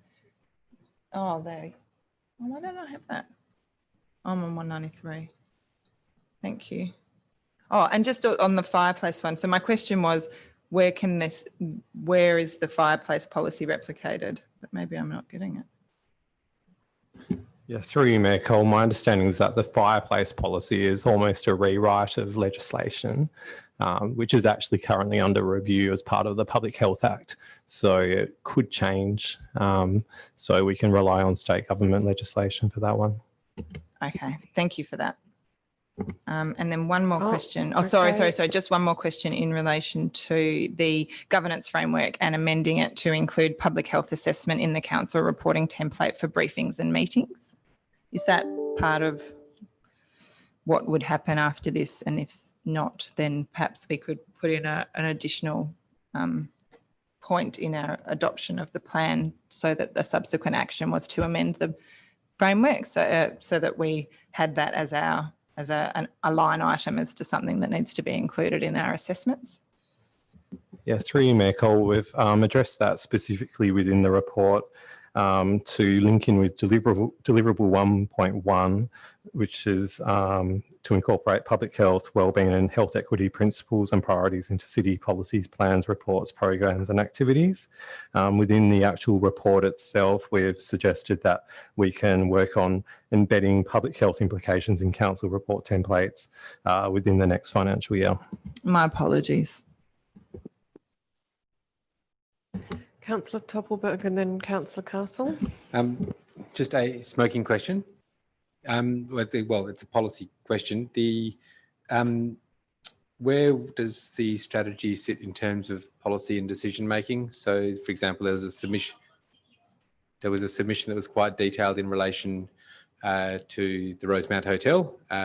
So, if a future council was of the view that that argument held water for a particular venue or a particular location within a town centre, if this is approved as recommended, does that hold the city's position and the officers to recommend from moving towards, but from 2025, that there will never be a recommendation for for example, for a smoking area to be made available within a venue or within a town centre because the strategy exists? I'm just curious as to where it sits in the, well, it's not so much the planning decision making, but the place making perhaps. Where does this strategy actually sit adjacent to the other priorities or the other strategies that the city has?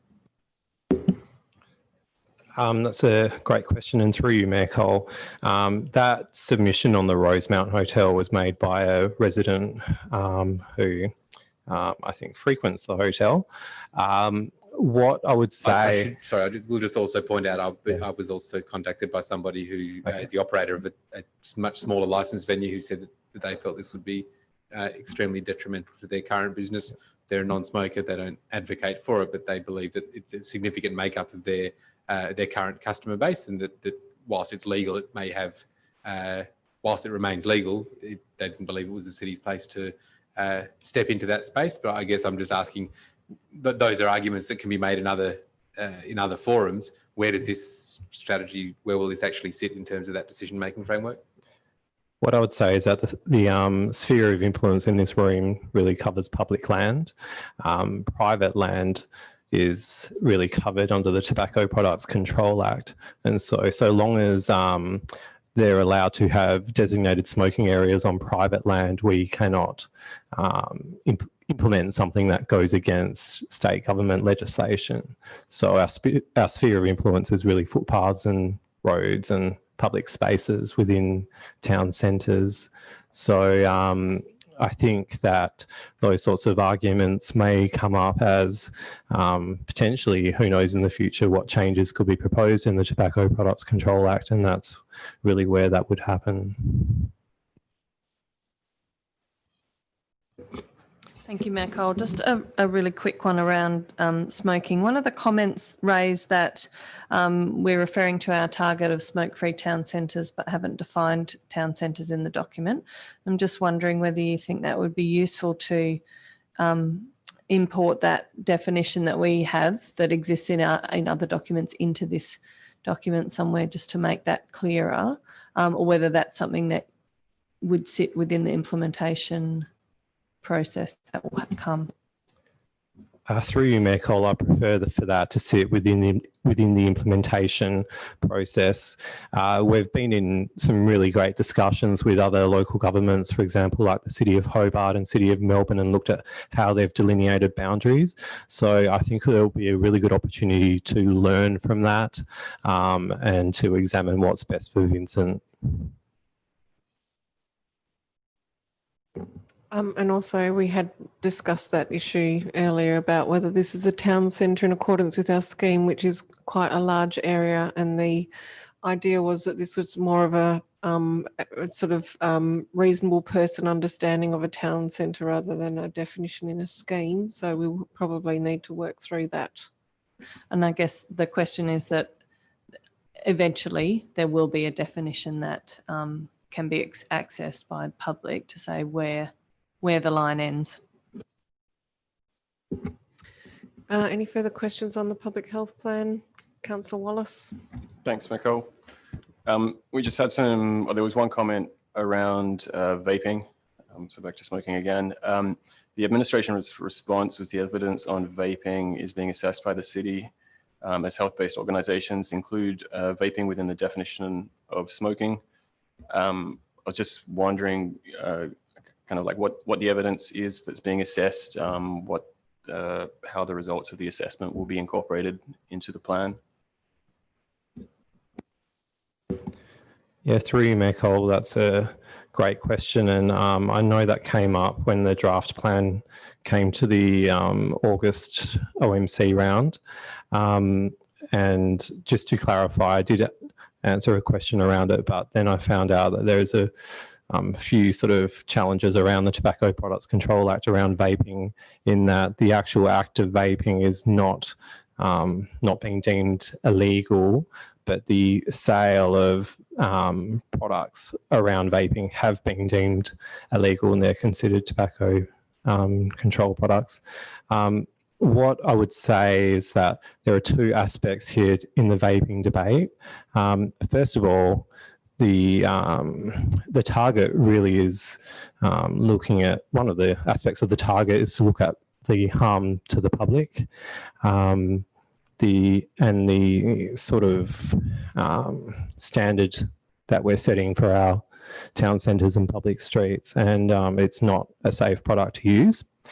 Secondly, what I would say is that there's that behavioural aspect where you can actually visibly see people doing a similar action to smoking, and the sort of message that can send to, for example, young people in the community. So they're just considerations around vaping.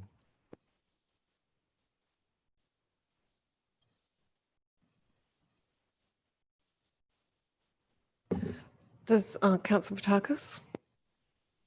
I just had Councillor Gonoshevsky sort of like stole most of my sort of questions that are there. Just one point that I just want to really clarify on the communications plan, that's deliverable 3.2. Page 191 just refers to that plan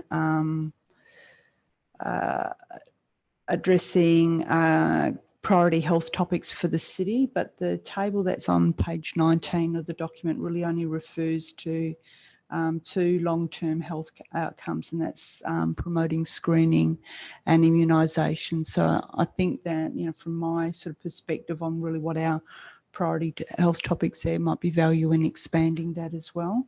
And I also wanted to get some clarification on where the comms plan for this will sit within the city's overall marketing plan, which is in development at the moment.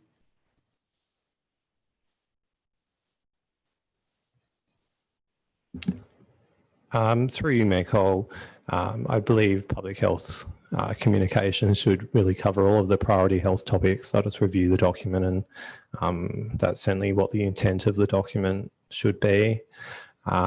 So the part of the justification around that is that there's so many public health topics and there's a lot of themed weeks. I actually got a database of them, and it's really about identifying which ones that the cities should prioritise and participate in. And so that's why that comms plan is there, and to really really demonstrate to the community our very public support for public health. In terms of the marketing plan, it can be incorporated into the work that's being done around the marketing plan.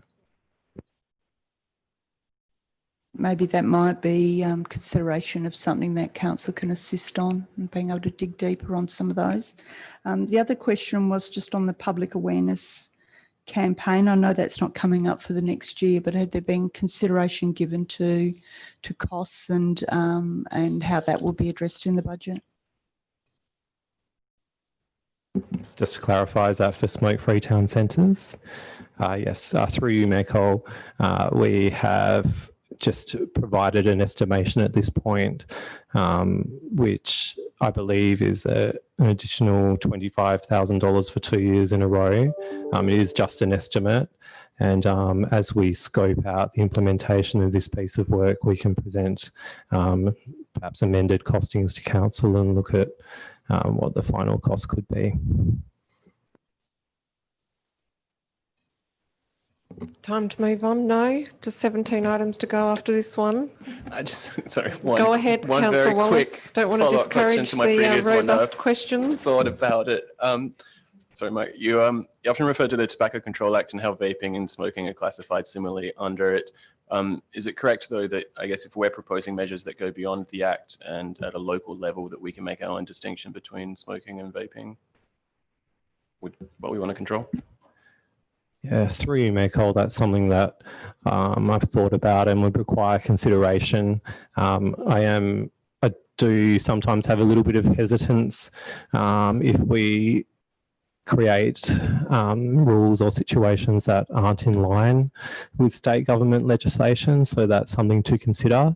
But also I would note that that act is currently under review, and I would be expecting that the public health lobby will be strongly supporting for vaping to be captured within that legislation. Thanks.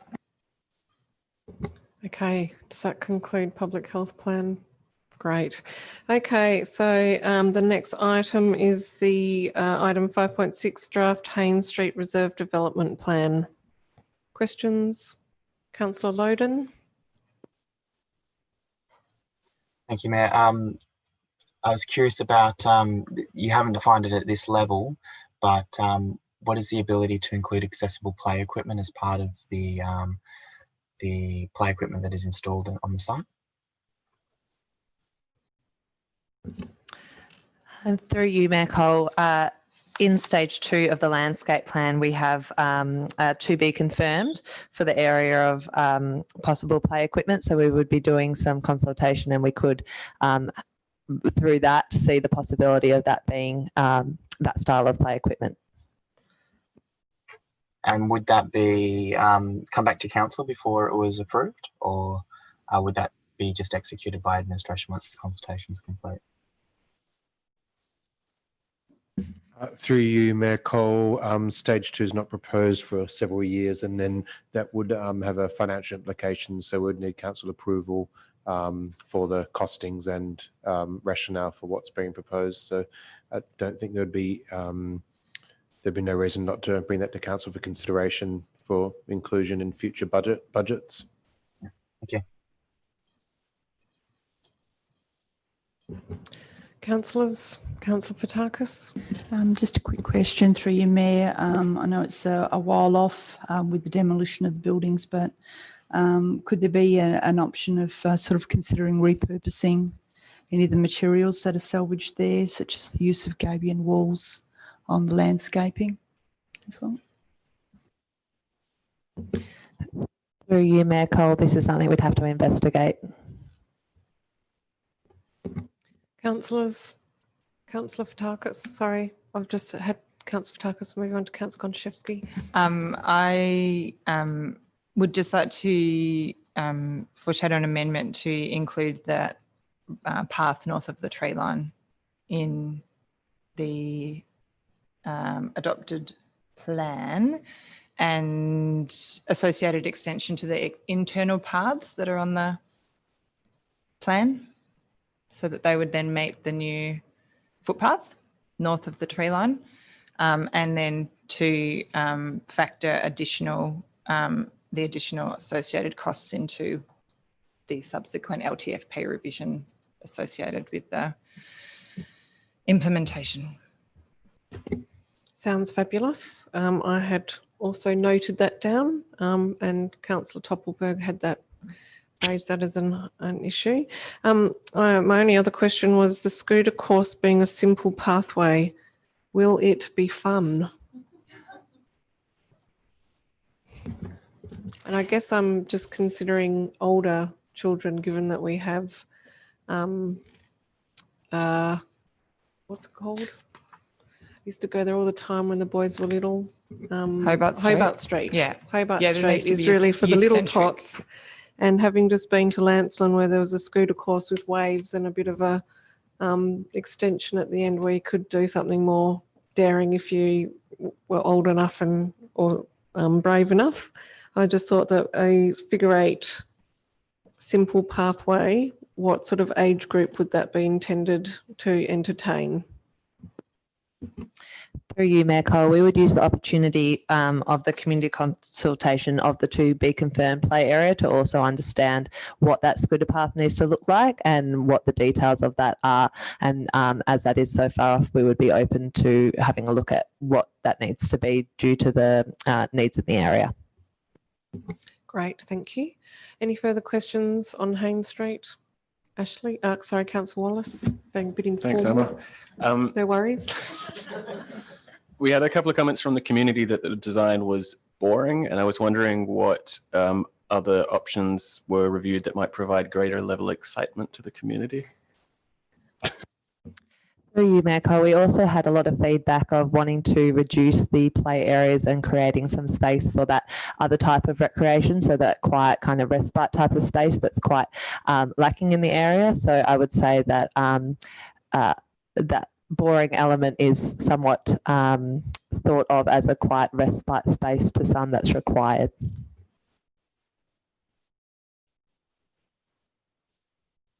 Anything further? Okay. The next, okay, so that completes strategy and development for the evening, but there's information bulletin, so that's always a, who knows, that's a lottery. Okay, so we're moving on to infrastructure and environment, one item, update on homelessness support. Questions? I have a series of questions.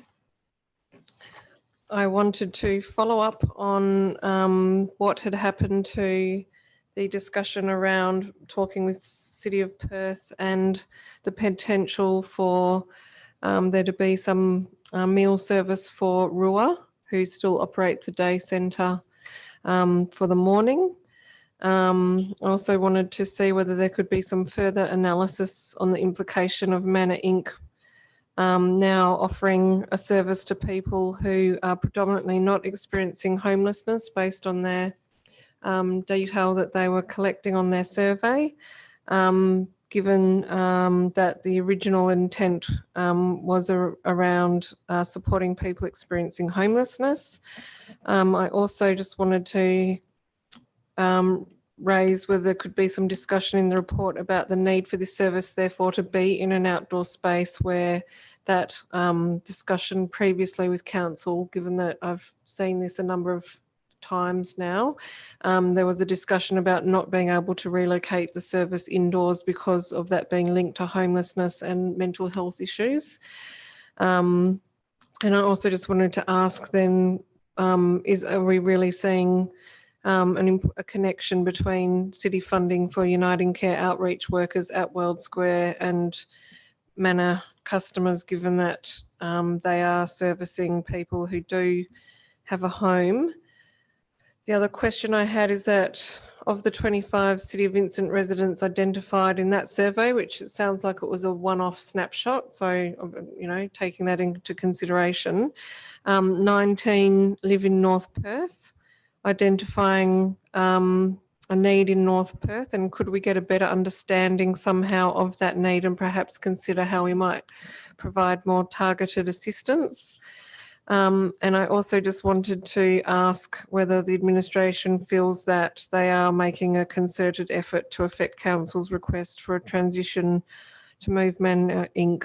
from World Square, and particularly when receiving reports from residents about escalation of behaviours, and that they are appealing for a reprieve in this service, which has been at the park since 2008. Through my call, I think the CEO sent an email this afternoon with some additional information. Obviously, the reason for that is we're still working on some of those matters that you raised.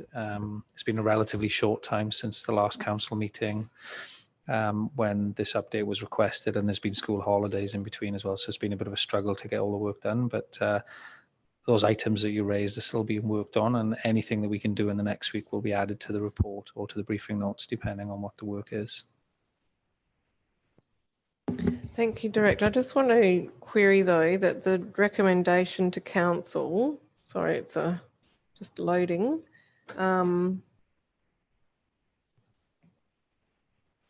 is to approve that Manor Inc. continues their meal service at World Square in 2021. So we haven't received all of the information sought, but the recommendation is not to hold over until that's concluded, but for council to approve the continuation of the service throughout 2021. Through you, Mayor Cole, based on the long-standing service that's been provided and on the cost benefit of the current service, it would still be our recommendation to continue that while we look at these other options. So provide that continuity of service for people who do need and do access it, at the same time as exploring some of the alternatives over the next few months. Well, can I also ask that the report include some updated information about the sorts of antisocial behaviour that's being experienced at World Square? And I'm not trying to tie this to Manor Inc. I just, as a picture of what's happening at World Square, I've received an email from a resident that's quite alarming about the sort of antisocial behaviour that seems to be escalating. So I think we do need to take that into consideration also as part of this decision making. Yeah, through my call, we do have some information that we can add to the report. Thank you. Councillor Toppelberg. Thank you. Can we include in the briefing notes what, and it may involve some external consultation as well. I'm not that interested in what Manor Inc. say would be the implication, but more so our officers and some of the other services. What would be the implications if council resolved not to approve the continuation of the service beyond November 30? So what the officers believe would be the implications of council saying, no, it finishes at the end of November? Through you, Mayor Cole, I think some of that would be quite speculative, so it'd probably be quite difficult for us to predict that, and sometimes the situation in World Square is unpredictable. It is our current view is that it wouldn't there wouldn't be a direct impact on antisocial behaviour, and actually the service might help moderate some of the issues we have experienced down in World Square over many years. Is that based on any evidence? Through your Mayor Cole, no, it'd be that's why it'd be difficult for us to put into a report. It would be speculative. Just on the presumption that both the need for meal service and the desire to provide it would not cease at November 30, if the city just said World Square was no longer available, I'd be interested to know how the city believes that need and desire would be met. There can be a fair, well, that's the question, I suppose.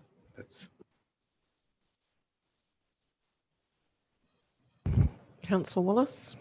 Thanks, Michael. Have we considered any other nearby public open space for the provision of this service to try and, I guess, spread the burden across residents? I think there's some public open space adjacent Perth Oval, which is not too far away, which has less high density residential immediately surrounding it. Through Mayor Cole, I'm not sure if we have done that specifically for the Manor Inc. service. No, if I can add that, I'm not sure either. So if we can take that question on notice and checks, and not to my knowledge, we've considered anywhere else, and not to my knowledge, Manor Inc. have approached us about serving food and everything else. But I'll check that. It's also probably worth noting that the City of Vincent has participated in the City Homelessness Response Framework, where the Moore Street Precinct was set up to try to actually create a hub for providers. And I understand that there is some capacity to accept Manor Inc. there on a couple of days.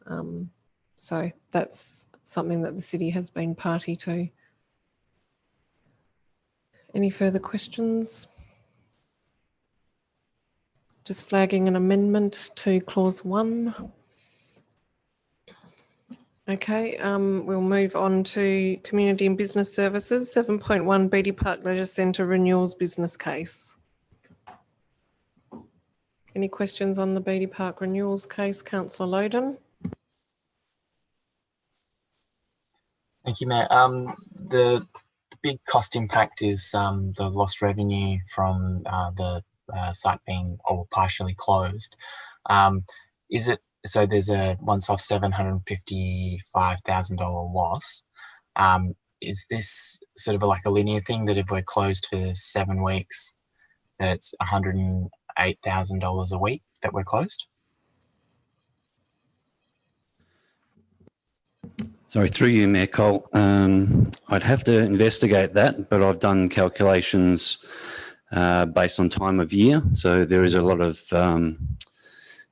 sort of feedback into that depending on when we close, because we'd be able to use the outdoor pools for swimming lessons over that summer period, whereas we head into the winter period, that would become less and less. And also the employment of swim teachers would also drop off over that those winter months. So I guess the time that we're shut down is probably the key. I would assume is probably the key thing in terms of determining what the cost impact is.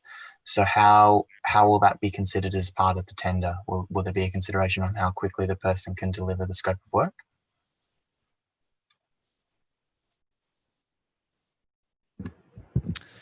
Yeah, so through you, Mayor Cole, I think the business case actually identifies the period that we're intended to close, and that's based on it being the best period of the year to close in terms of loss of income. So that's over I think starting in January for 5 months. So that's deemed to be the best option. So that is what we'll state in the tender, that we would like the works done in that period. What we don't know, the tenders are just going out, is where the contractors will be available. So there may need to be a flex of that time, or a change in the exact dates, but that is the intention, to do it in that 5-month period, if that answers the question. Not quite. So I think my read was there's like a 7-week period where there's specifically the indoor pool would be unusable. And I'm assuming that is for the tile replacement and to fix the filtration system. And then the other scopes can kind of be things that you manage whilst the indoor pool is still operational. Is that correct? Through you, Mayor Cole. No, we're looking between 3 and 5 months, depending on the contractor. The 7-week period I did mention there at one point in the business case was about when we are not running swimming lessons over the summer period. So our swimming lessons shut down for a 7-week period. We allow the VAC swim to come in for 4 weeks of that. The rest of it's around the public holidays and leading up to school. So we have a bit of a layoff there for our sort of swim school. Then I wasn't clear from the document around it. Are we proposing, at this point, we're not approving a replacement slide. We're approving funds for the investigation around that, and then there would be a proposal that comes back with a replacement for the slide? This business case does state that we are doing sort of 3 sections. The third section, so project 3, is around the change rooms, some alterations to the wellness area, spa, sauna, steam room, staff amenities, and the slide would be part of that scope. We're not quite sure how the slide will cost out. there may be an implication there where I think we discussed on site with a couple of the councillors just recently the fun factor. I think we get down to that again. And we are currently trying to source a contractor to give us some costings around what that fun factor would cost us. And then we'll build that into the detailed design of that project 3. Parts 1 and 2, which are the tiling and the filtration work, they're ready to go to tender. The next section with the change rooms, the slide, the wellness area and the staff amenities are still about to go out to detailed design work, which will require some input from council before that goes out for tender. And then is there an opportunity to include some water saving or water efficiency measures with the change room renovations and potentially a conversation with Water Corp? Through you, Mayor Cole, we're always in conversations with the Water Corp. We've actually got a tour of the building with them either this Friday or next Friday. Several of their officers coming down to view the site as we got our gold status back this year. So they're coming down to view. We'll be discussing some of the upgrade works that we'll be undertaking. And I always produce our yearly water efficiency management plan, and consideration around that will be taken into when we do the detailed design work. I know James Hopper, the asset manager, is going to be speaking with the architect about the detailed design work and where we can fit in any energy efficiencies, not just around water, but around electrical, building management systems, air handling. We will do our best to fit those into the scope and the amount of money that we have available for this budget as well. So it's certainly one of my key opportunities there. Right. And then do we need to update the long-term financial plan with the losses and then gains in income, or are they already factored in there? Through you, Mayor Cole, all of these financials are factored into our current budget. And final question, there's some commentary saying that we're going to raise the flooring in the change rooms. Does that mean administration is also going to be raising the roof? Through you, Mayor Cole. Yes, that whole section there, it might be part of the fun factor. We will be, as you know, that area of the pool deck, we go down 11 stairs to get to a change room. So we'll be bringing that up to pool level, and also the roof will have to come up. There'll be some consideration around keeping the natural light in that area, which is one of the best parts of that area of the pool. So we'll be working with the architect to make sure we can still create that openness that we've got in that space as we're designing those change rooms up. Thank you, Councillor Loden. Councillors? Thank you, Manager of Beatty Park. I think you've answered some of the questions I had. I just wanted to ask whether we're going to be able to get a warranty on the pool tiling. Through you, Mayor Cole. We've worked extensively with one of the leading consultants in Australia who's seen the problems that we've had with the current pool tiling at numerous sites across Australia over the past 5 years. He's actually written a paper on that for the Spa Association, Spa and Pool Association, and the methodology that he's proposed for this. There's a lot of oversight, and we've employed him to do that for us as part of this tender process. That's all written into there very stringently, that there will be, ongoing and rigorous oversight of the project to make sure that things that have happened in the past don't happen again. And he's provided that to a number of other pools across Australia, not just in WA. Sounds good. Thank you. It's a question I like to ask. So was the answer to the question no, but? Oh. Or was the answer to the question, if we follow this methodology, it is anticipated that there will be a warranty available on the works? We will receive the standard warranty, which we receive with this one as well, but there will be an expectation that it will last a lot longer than the current. Yeah. Okay, also have my my question of interest. What is the overall number of toilets, showers and change rooms for the centre currently? And what is the overall number of toilets, showers and change rooms that we should have for a facility of this size for the purposes of planning when we see the detailed design work on the change room facilities and toilets? And could we also ensure that we have some toilets that are standalone toilets so that children who need to go to the toilet quickly are not waiting for people who are using change rooms with toilets within the change rooms? Individual change rooms with toilets. Yeah, through you, Mayor Cole. We will provide all those details in the briefing notes, but just anecdotally, I had a read through a couple of the legislative bits about change rooms and toilet facilities, going back to 7 years when we did the upgrade of Beatty Park.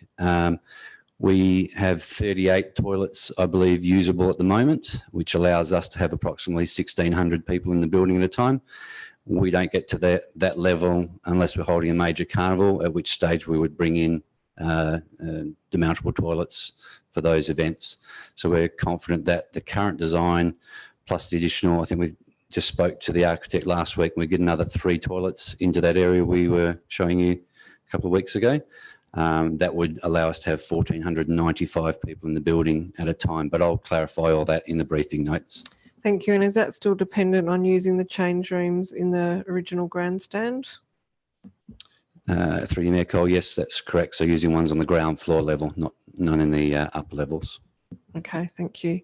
And just in relation to the business case, I thought it would be useful to have the costings of each of the elements in the business case. And are we going to be looking at life cycle costs as well?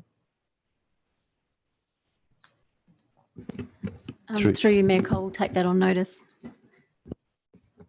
Thank you. Any further questions on Beatty Park? Okay. 7.2, final endorsement of the Youth Action Plan. Any questions? Councillor Castle. Thank you, Mayor Cole. Just a couple of quick ones. I just had a question around the implementation plan that's being developed and just wondering what the timing of that was, when you anticipate the deliverables will begin. Through you, Mayor Cole, I think we would definitely be expecting that deliverables will commence certainly in the new year. So we would expect it would be fairly promptly with the advisory group that we now have in place. So I think that we can mobilise that quite quickly. I'll provide some more definitive timeframes in the briefing notes.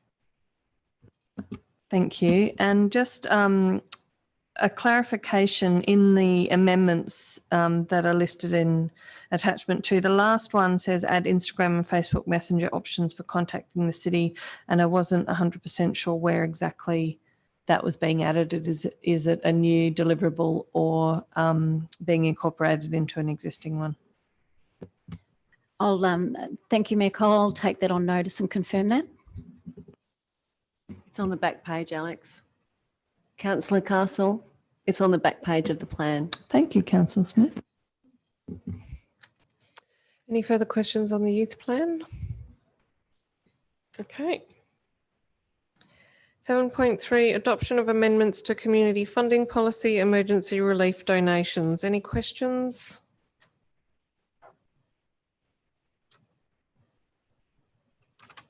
Okay. 7.4, investment report as at the 31st of August 2020. Receiving the interest average of 0.62%. Wow. No questions? Oh, Councillor Hallett. Sorry. Our fossil fuel exposed investment appears to have increased. Just wondering if we can update on the divestment process. Yep, through you, Mayor Cole, I'll confirm the details of that for you. Anything further on investment report? Okay, item 7.5, authorisation of expenditure for the period 1st to 31st of August 2020. Councillor Fotakis. Through you, Mayor, I can take this one on notice, but I've just been watching the accounts that have been coming through from APARC, and just comparing through from the 4 months of December through to March of 165,000 and the following 4 months, which includes COVID, amount to 250,000. And there seemed to have been a regularity of really when some of those amounts come through, how they're being referenced, whether it's software licensing or a central management system, meter reading.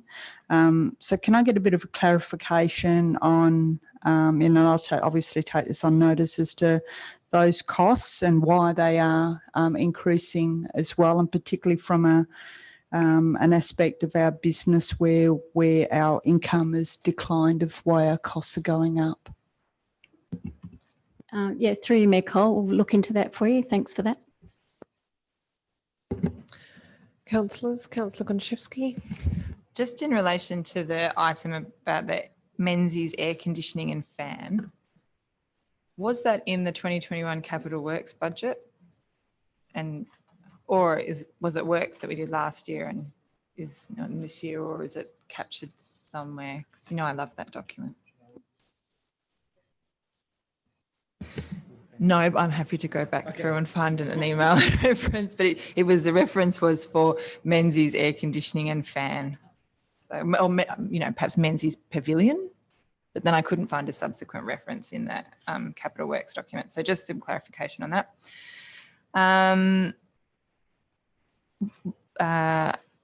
One of the items related to, and I don't know the date or the item number or anything, related to a solar carport feasibility assessment, and just wondering what the outcomes of that feasibility assessment was, and I guess why we paid a contractor to undertake the feasibility assessment, or, was it not something that could be assessed internally? There's an item there in relation to legal advice about Leederville Gardens, and I wasn't sure if I missed an update, possibly, but around, we haven't had an update in relation to Leederville Gardens, and I think the last time we just talked about Leederville Gardens, it was we need to get some legal advice, and I was just wondering where that was at. And there's also a very small value item, but it's a subscription to Apple Music. And I was just wondering what we use Apple Music for. Yep. Thank you, Mayor Cole. I'll take all those on notice and put them in the briefing notes for you. Councillors, Councillor Fotakis. Yeah, thank you, Mayor. Just another question. There were a couple of items that came through on page 496 of payments that were under dispute, an Uber and an Uber Eats. Look, and I understand that card's probably used for a lot of online sort of like digital transactions, but just want to inquire as to what security that we have in place to protect I suppose costs coming in that haven't been authorised or are being dumped on the card. Yeah, so through you, Mayor Cole, I can confirm that obviously we pick that up in the first instance when it comes through on the statement. We obviously lodge a dispute, but the same day the card is cancelled and reissued. So we move on that pretty quickly. So we've had a couple of them recently. Yeah. Councillors, I just wanted to get an idea of how we're tracking with the DevCo maintenance and repairs budget with 58,000 on this month. Is this sort of generally in keeping with the tender that we put out, that we awarded for maintenance and repairs? Is this consist of any new works, and what's the how we're tracking in terms of that spend compared to other years? Also, just do note use of temporary staff. I thought that was probably worth raising. There is mention in the next item about overspend on employee costs, and I know that temporary staff through agencies does come at a premium. So just a query about the use of temporary staff.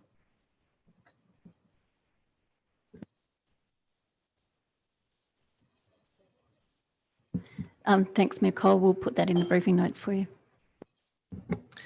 Okay, anything further on authorisation of expenditure? Okay, moving to item 5.6, financial statements as at 31st of August 2020. Any questions? Councillor Gontaszewski. I just had one, and this is potentially a question to myself, but I'll ask it here as well. In relation to the, there's a redundancy payment associated with, I think, the Beatty Park Cafe, and I just was wondering if I could get clarification if that redundancy payment was factored into the cost benefit analysis associated with the move to an external provider when that item came before council.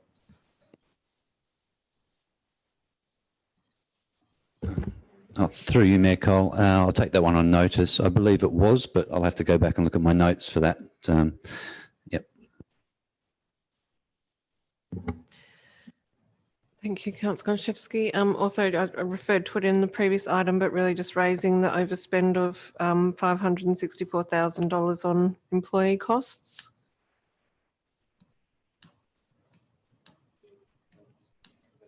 Yeah, what's the question? Through you, yeah. An open-ended question. An open-ended question. Through you, Mayor Cole, I'll provide you with a bit of a breakdown in more detail in the briefing notes, but a significant part of that is the Beatty Park coming back online ahead of the projections. And so that really is reflecting a lot of that. Thank you. Any further questions on financials? Okay, thank you. Moving on to Chief Executive Officer items, 8.1, annual review of updated project plans for the 26 strategic projects in the corporate business plan for 2021 to 23-24. Any questions, Councillor Gontaszewski? Thank you. Just want to get a sense of what we're approving in terms of, particularly in relation to milestones associated with the projects. So there's in between each of the pages, there is some difference in the way that milestones may be recorded and whether there are dates or timeframes associated with milestones, which I have some concerns with in terms of if council was to approve something that has a milestone with no date against it, what we're actually approving. That's probably my biggest concern. So I guess my question is it intended that council is approving these list of 26 as being our priority projects and programs, or is the intention that we are approving the contents of the program project on a page, including the key milestones as listed? Through you, Mayor Cole, I definitely acknowledge that each project presents slightly differently because there are a few programs, some of the big major projects which have a lot more detailed planning. A large part of the report to council is to provide an annual update on where the project's at, and we are working through how best to report to council as we try to improve our project management framework. So very keen on feedback from councillors on the type of information that's presented and how it should be presented and what's most useful, because that is something where that's still a work in progress and we're keen to improve. I think the short answer and a general answer is that this is a snapshot of where the project is at as of now, and we would then come back to council as part of the budget process going into next year if there's going to be big changes to the financials.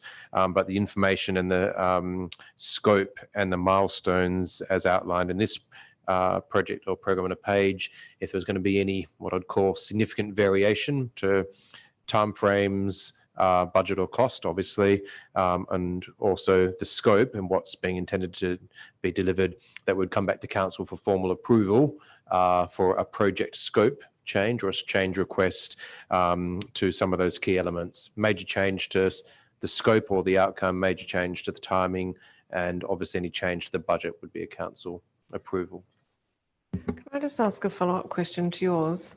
How would we make a decision where there'd been a change in time frame on some of these items where they don't have month by month milestones listed? Because many of the items are just, the time frame seems to be by year.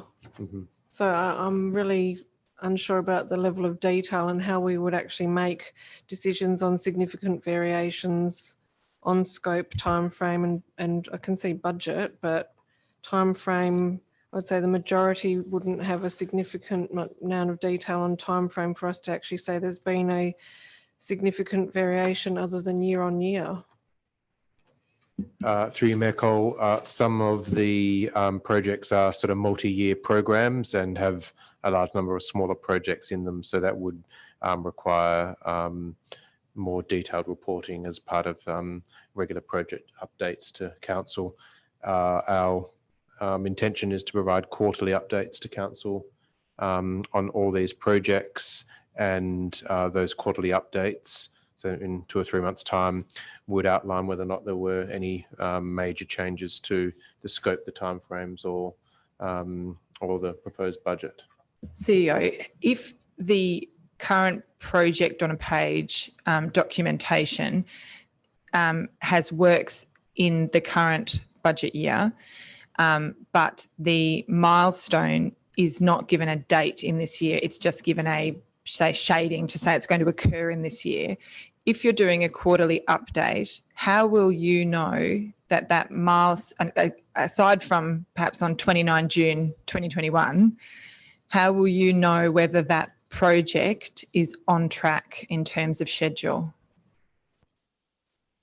Through you, Mayor Cole, I may not know myself directly, but the relevant director for the level of project should know exactly when that expenditure or that outcome is going to be achieved. If council is expected to approve these documents, and that's what the recommendation says, how will I know that if I was to then look at this document and ask a question in relation to schedule or have any,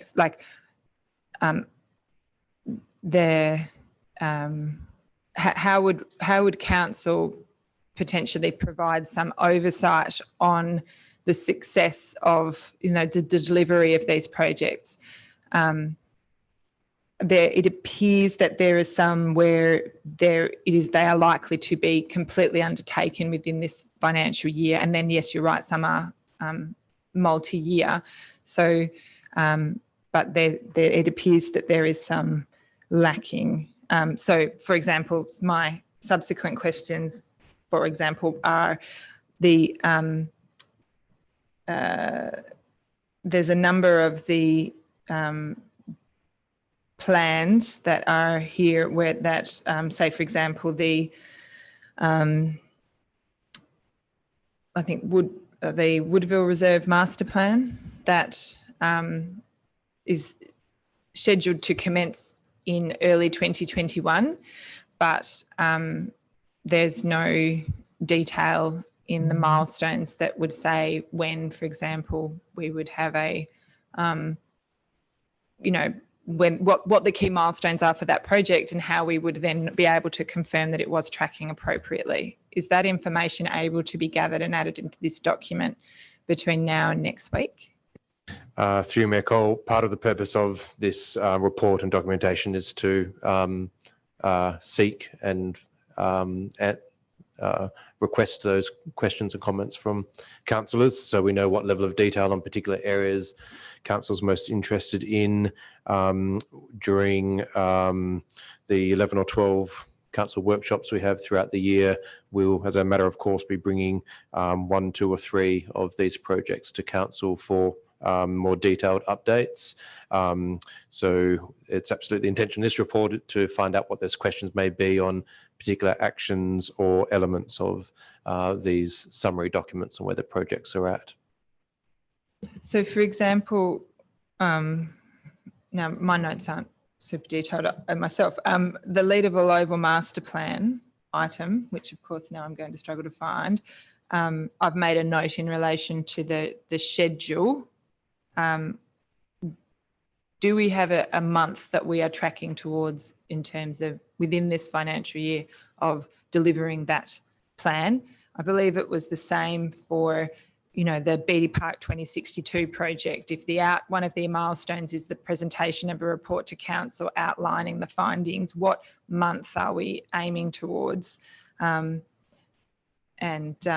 Yeah, I guess so those two questions I don't believe I can answer from looking at these documents. Is that information available? Yes, it is. And the first one is a very good question. We're planning to bring a package to council on the Leederville Town Centre structure plan, as well as a place plan and the Leederville Oval Master Plan all together as a group during this year, but before the end of the year. So that could be the November workshop or maybe the December workshop.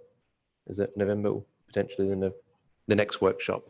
And the Beatty Park 2062 project, we've reconvened the steering committee, and there's a meeting scheduled in early November, which would be a prelude to a report to council on a status update of that project.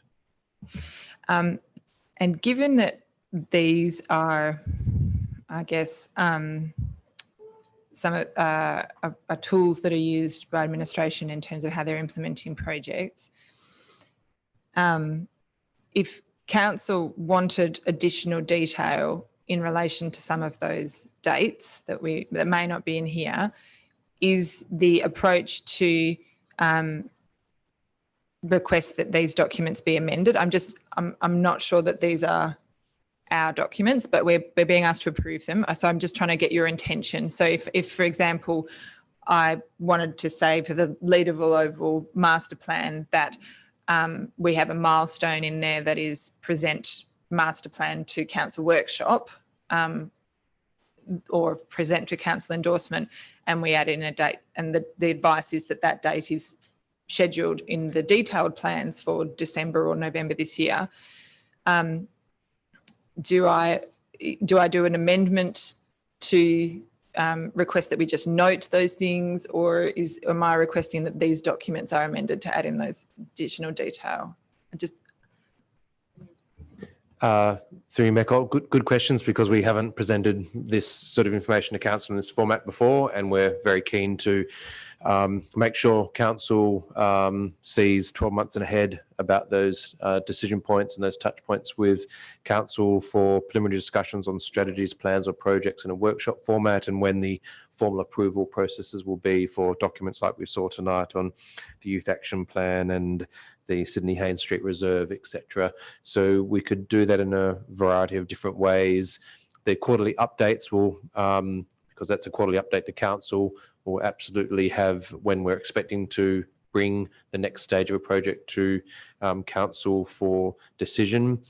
But if there were questions from council tonight or before the meeting next week, we could add those council touch points on when we're planning to present a certain stage for a discussion at a council workshop or a formal approval in that process. So they work in different ways depending on what the project is. For instance, there is the biggest, most significant project for the city is the third bin FOGO, and there's a huge amount of planning and detailed work over and above this very one-page summary document. And then the other documents are a sort of lighter amount of paperwork and planning. So we can amend and adjust the content of this reporting, including our quarterly reporting format, in response to what council's most interested in seeing.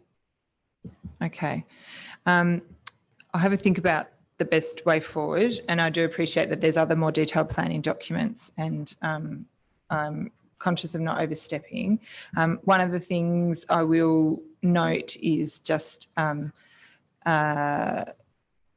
the marketing plan item. I don't believe that the project schedule has been updated since our last discussion at the workshop that we had. There was some talk around what might be a likely project schedule for the delivery of that document in terms of timelines for developing a draft plan and that coming back. But I don't believe that's been incorporated. So that might be something to review. Obviously, always asset management, I believe that that's sitting at November, the asset management strategy. I did have a question mark, but I will note that the capital works ones, I think, all had very good detail. So they that was great. And then my only other question was, oh, and Axford Park, it's got a warning flag. So where there's a warning flag up the top that says it would be very useful to be able to tell from the detail in the document below it why there's the warning flag up the top, just so that we can all be on the same page there. Okay, but I'll probably send something via email, but I guess my general question in this stage is, can additional detail on project milestones be included for projects that have activities undertaken, key activities undertaken in this financial year, recognising that the out years are unlikely to be able to have that detail populated, so that if council is being asked to approve something, we're approving the delivery according to those milestones. Through Mayor Cole, yes, I think we could include all those key decision points or presentations to council. Quick response on Axford Park upgrade. I think that largely related to, it's a long-standing project and we haven't got a funding source for the later stage, but this latest iteration of the project on the page has included a text box for status update. So what we can do is have a text explanation in that status update box in the sort of fourth row to explain why something might have a cross or a exclamation mark if it's not on track. Further to Councillor Gondaszewski's comments, I think that part of the issue from my reading in terms of the usefulness to me and perhaps other council members, if they see it this way, is that there are certain items listed as programs where there's actually a development of a plan or a master plan, which then becomes an implementation phase. And I think that there's a distinct phase in terms of actually developing the plan, which is more of a project, which then becomes a program of implementation. So these are the examples: Woodville Reserve, Robertson Park, Britannia Reserve West Plan, Arts Development Action Plan, Marketing Development Plan. The development of the plan is the project from my perspective, and that needs to have the milestones so that we can see when is it going to be developed, when is it going to be presented to council, when we'll be doing community consultation, those key milestones. And then there's the implementation thereafter, which then becomes more of a program. So for me, there's certain things here that I have a high interest in, but I can't say that this would enable me to say, oh, there's been a scope change in the development of that plan. And just on the community engagement charter, just noting that that is a KPI for completion this financial year, but the completion date in the plan falls within the next financial year. So that's something that I think it would be difficult to ask council to approve that, given that we've already endorsed KPIs that say something different. Any further feedback on the ProApps and can I just add? Well, I'm just finding it where some have their budgets included and some don't. That's quite confusing. And are we able to put a little bit of commentary to ones that haven't been budgeted, just instead of having zero in the box where it says project cost? Could we have a little bit of commentary that if it has been budgeted or not, just so we know where we're at? Through your Mayor Cole, yes, we can include that commentary if there is some of the projects we've already identified that we've included the cost to develop the project, but we know that the project's going to trigger potential actions of multi-million-dollar capital works over 5 or 10 years, similar to some of the existing ones that are already outlined there. So but there are some, for instance, which are the development of a project or a plan, which we are just doing through staff time and salaries. We're not putting a additional project cost for staff time or salaries in those projects. So if you might be referring, Councillor Smith, to say Woodville Reserve Master Plan, or there was one or two others which were essentially project officers, and their staff time is going to produce the project, as the Mayor Cole referenced. It doesn't include capital works. So Woodville, Robinson Park, and the sports and recreation facilities plan were all going to be budgeted through existing staff time and resources.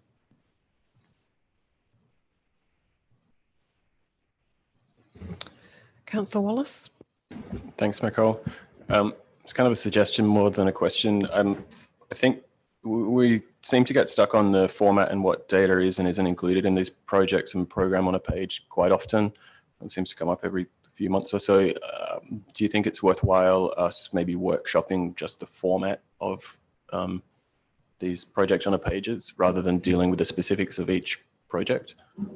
Through you, Mayor Cole, that's an excellent suggestion. I had a meeting with both managers and a external project manager office on a review and update to these templates. So that is currently underway, and we're trying to simplify, and that's said we really want the feedback and need the feedback for the audience in this case, which is council, on essentially what information is useful on these summary documents and what information is of no use and we could exclude. So we'd probably plan, we could come back to council in the new year with some potential suggestions or changes to the format of the project reporting that we're bringing to council on a regular basis. Yeah, that's a good idea. Maybe in a workshop format as well, instead of the kind of trial and error through briefings. And yeah, I just wanted to go back to Mr. Meyer's comments about the development of the active city plan, or the ITP as it was formerly known as. He had a comment around there about expenditure on consultants. I was just wondering what processes we had in place for, I guess, reviewing the performance of consultants and reviewing the city's internal performance in, I guess, scoping, procuring and managing consultants. And then whether we'd undertaken any of those review processes and whether you could share any details of the results of any such review. Through Mayor Cole, yes, I might just ask the Executive Director to talk about the transport strategy and the use of external consultants. A lot of that money was related to data collection in the initial phase. We are improving our contract management capability, and that is been a key issue for the city over several years, and how we actively manage those contracts and keep consultants to the agreed scope is a key issue for the city. I might just ask the Executive Director to comment on that one. Yeah, so through my calls, I think I've been involved since the beginning. So it was procured correctly. You know, I think it was a tender evaluation process, and the consultant was selected as for a specific piece of work. It was all scoped out, and I think the scope was provided to council and to the UMAG as well. It was discussed there. So it was, the procurement I'm sure was done correctly, and they were selected. I don't think it's gone over budget. I think the budget has been stuck to. I'd have to check back, but I think it has stuck to the original budget. In terms of review, I mean, that's something that we're working on in terms of our improvement in our procurement and evaluation process after the fact. I mean, this project hasn't been quite completed yet, so it hasn't been reviewed, but we do review the performance of all our contractors, and that's something that we're developing as well. So. Through Mayor Cole, just to add, less so specifically on contract management, what we want to embed and improve in the project management framework in general is to come back to the decision maker, in this case council, after we finished a project with a project review, which includes costs and scope and time frames, to make sure that the intended benefits when the project was initiated were realised or what may have changed during the course of that project being developed. So we want to use that process for project completion and benefits realisation to learn and improve as an organisation on how we're initiating these projects, managing them during the rollout, and then assessing and evaluating the success of the project at the end of the process. Thanks. I guess just a follow-up question to the Executive Director on your statement that it was scoped and procured correctly. There was an additional traffic modelling study that was, I guess, included within some of the draft of the ITP that doesn't seem to be reflected anywhere in the final product. Could you just provide a little bit more detail on what the intent of that study was and how it has informed the development of the plan? Through you, Michael, I'd have to take that question on notice and check back at the original detail. Anything further on this item? Okay. Next item is 8.2, request to the Minister for Lands to acquire 6 rights of way as Crown land and reserve as public rights of way, Perth Precinct. We just have to wait for Councillor Wallace to depart the chamber. Any questions on this item? No, that was short. You can come back, Councillor Wallace. Okay, 8.3, sale of 150 Charles Street, West Perth. Any questions on this item? Any questions on sale of Charles Street? Okay, moving on. 8.4, licence to locate a permanent alfresco structure in the Grosvenor Road Reserve adjacent to 639 to 643 Beaufort Street, Mount Lawley. Councillor Toppelberg. Thank you. I have a question for Mr. Fellows. Given that the proposed licensed area is in the public domain, and the city may, by the time this is considered, have endorsed a public health strategy that is moving towards no smoking in town centres by 2025, has the city considered whether or not smoking would or should be allowed within the proposed licensed area in the road reserve?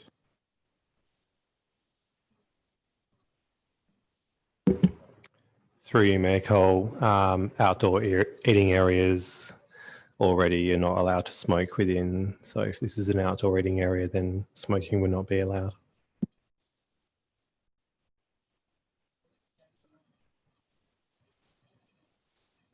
Is that, Oh.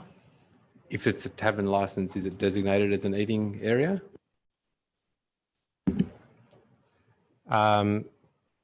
Through you, Mayor Cole, if I guess you can have food in a tavern. I'm not entirely sure what the intent of this area is, but if there is food, then you can't smoke anyway.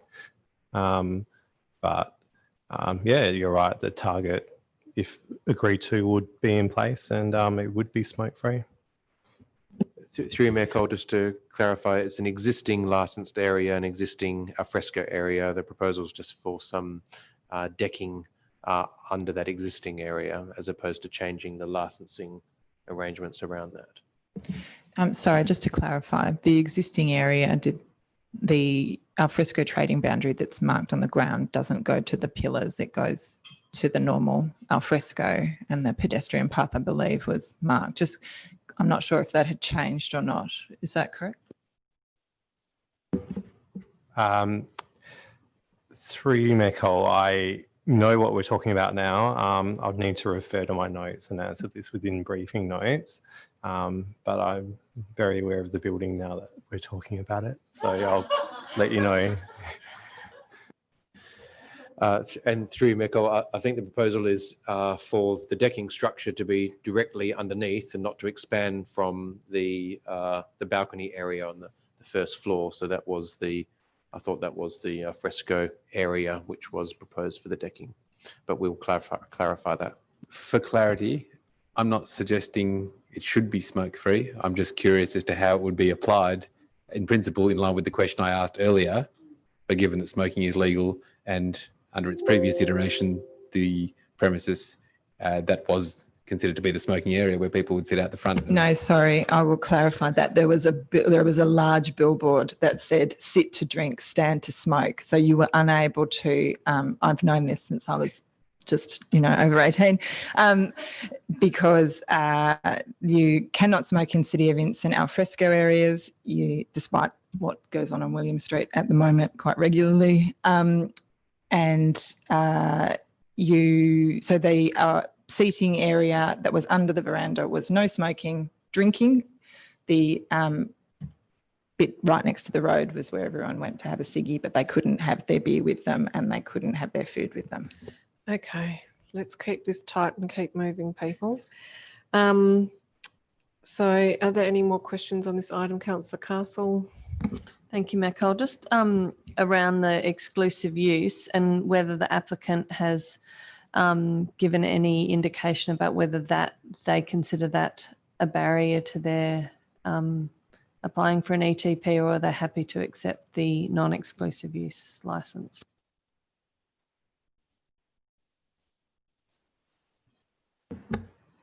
Through you, Mayor Cole.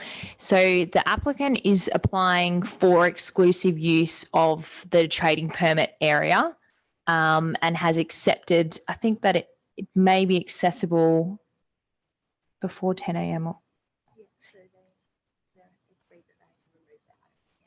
Yes, yep. So the furniture that they're proposing to install in there won't be fixed, and they'll remove them at the end of the day. But for the purposes of liquor licensing, they require the license from the city to specifically state that they have exclusive use of that area.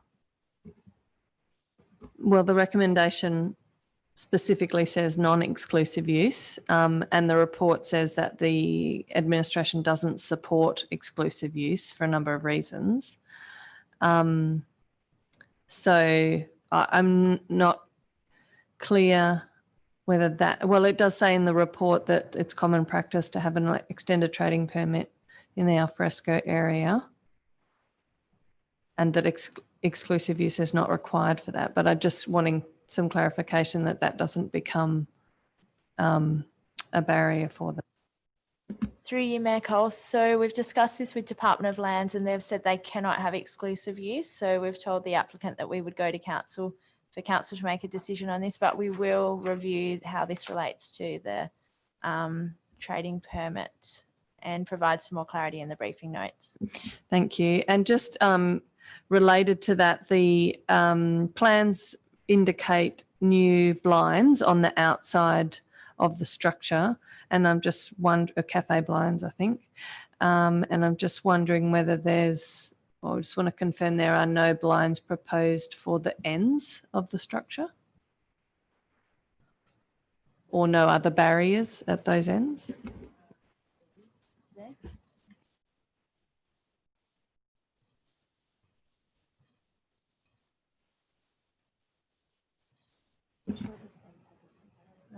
Through you, Mayor Cole, one of the requirements was that the public would be able to walk through it. So I believe there's no barriers, but we will check and confirm with the plans. Thanks. Just a question following on from what the executive manager has just said in terms of the requirements that the public was able to walk through. Could you talk to me in relation to the accessibility for people with mobility issues and prams or wheelchairs, in terms of if the public is meant to be able to walk through and there is stairs at one end, how does that impact on meeting that requirement? Through you, Mayor Cole, yes, that is a good question because there are steps, I believe only on part though, and with the width of the footpath in this area. So our view was that pedestrian movement for people that would need to be in a wheelchair or something like that wouldn't be impacted by that because there is sufficient width in the footpath. Can you explain to me or provide some clarification in relation to the built form policy requirement for continuous awnings and the purpose of having continuous awnings in our town centres, and how people with mobility issues are meant to access that same built form benefit if they are unable to traverse what is that proposed area. Through Mayor Cole, part of the applicant's intent with the decking structure is currently the alfresco area is on existing footpath and it's on a sloped area, a sloping area, so it's not that easy to use for So existing sorry, alfresco. Theo, I'll just interrupt you with my follow-up question, just so you may be able to answer it at the same time. Is that current footpath considered to be compliant from a disability access point of view, or if the city was to say not approve this, should we be undertaking capital works to bring it into compliance? The footpath is the applicant trying to create a single level slope from indoor to outdoor, which would be disability access. So there wouldn't be, he wouldn't have to drop down a step to access the alfresco area, which is currently at a different level to the indoor part. So the private patrons of the venue would have better access than the members of the public in terms of traversing the site? Is that the intention? Through you, Mayor Cole, it would traversing the site into the current alfresco area with the tables and chairs. Through the site. The executive manager had spoken about one of the requirements was that public access was maintained. The proposed design does not appear to maintain access for people with mobility issues. And I have some concerns about that. I appreciate that the private use, it may be an improvement, but I'm talking about the public use. So I think that question's probably been heard. My next question is in relation to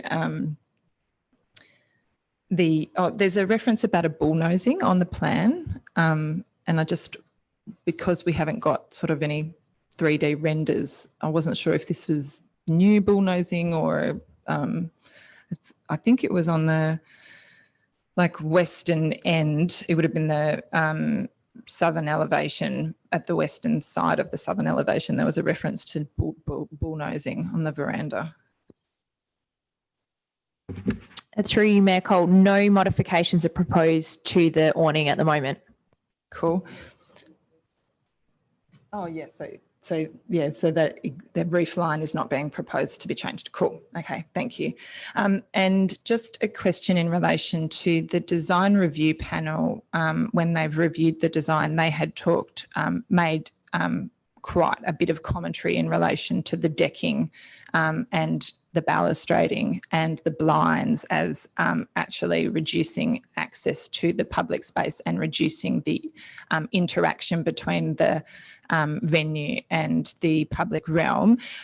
Just wondering, and I believe that they'd talked about the inclusion of bench seating and planter boxes rather than balustrading, and also had concerns about the awnings. Can I just get some commentary on the city's assessment of those points? Through you, Mayor Cole, I believe that we have received amended plans for the DA application in response to the DRP comments, so we can provide them as part of the briefing notes as an updated attachment. That would be useful. So given that we're being asked to approve a licence, and the licence, this is sort of something we've sort of discussed as to how this interface works. We're being asked to approve the licence, but the development plans are separate to the licence and we're not being asked to approve those. I would foreshadow that I have concerns in relation to the blinds and the balustrading as creating an unacceptable impact to the interface between the private and public realm, and it encloses the space to an extent that I have some concerns with, whilst I still will listen to debate and make a decision in the chamber.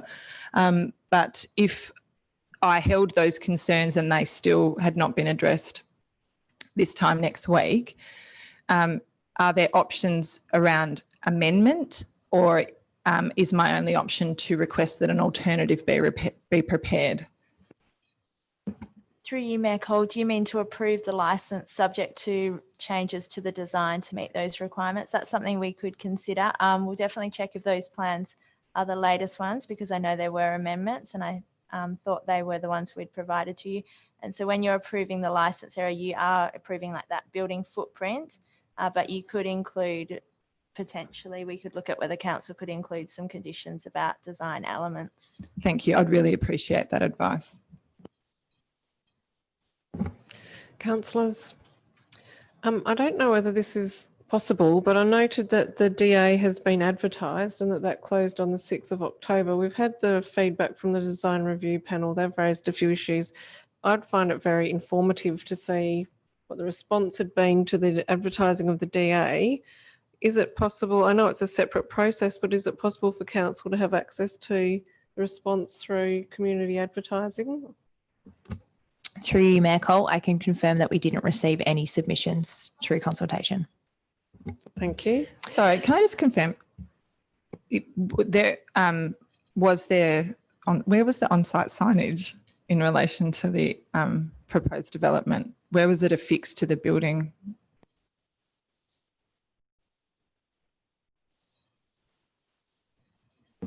Through you, Mayor Cole, I can confirm through the briefing notes because they're required to provide us evidence of it being installed.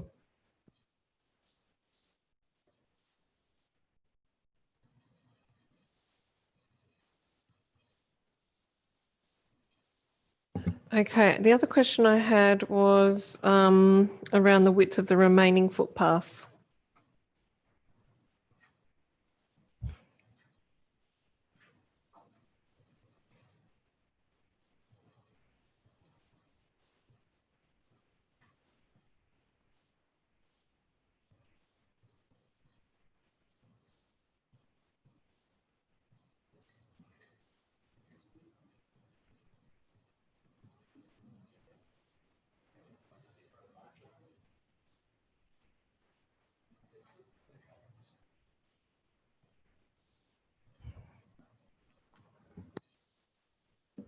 Through you, Mayor Cole, we can confirm that in the briefing notes as well, because we did consider that as part of our assessment of it.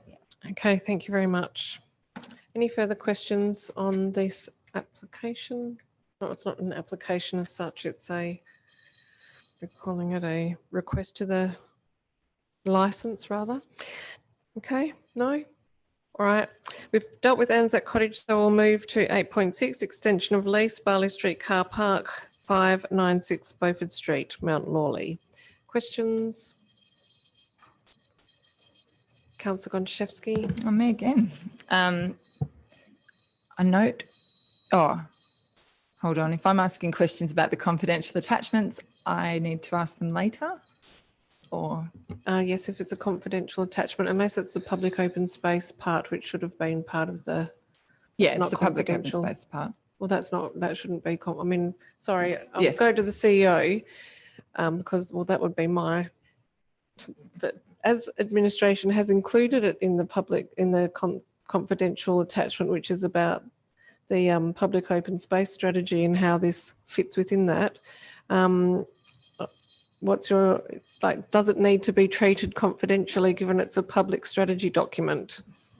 Through Mayor Cole, no, the discussion around the public open space aspects of the proposal are not confidential. I note that there's a couple of assessments provided in the report in relation to the 400 metre catchment, etc. In terms of making an assessment against the public open space strategy, it would be useful to get an understanding of how this potential proposal would address the elements as included in the public open space strategy. So I think there's a map around access to any open space. Yes. Is someone playing a computer game? It's getting worse. We're being listened to. Oh, no, he's on mute. Yes, it would be useful to get an understanding of how our public open space audit might change if we were to implement the open space there. That what's been provided is sort of, it's not quite aligned to that. The other thing I was going to ask is, I note that the proposed, Actually, I think this is. Through you, Mayor Fun- Cole, can I just yeah. maybe just clarify the question, because the public government space strategy has like a dozen different ways to assess POS strategy. I'm We talking just about did any open space. any open space. Thank you. Yep. Yeah. So we can do that, and there's different ways you could measure distance to a playground or distance to a youth space and the like. So we can map that out in any way that council wants. Was the dimensions of the proposed lots, that wasn't part of the confidential bit, was it? Thank you. I note that the proposed park plan is based on 455 square metres of acquired land and 264 of road reserve.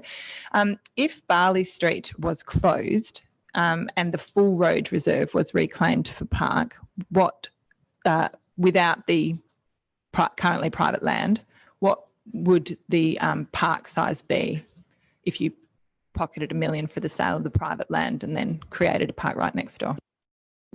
Through you, Mayor Cole. So you mean add the size of Barley Street plus the road reserve area? I think that would be about 600 square metres approximately. But then that might only be temporarily closed rather than a fixed town square. And based on the status of Barley Street as a constructed road,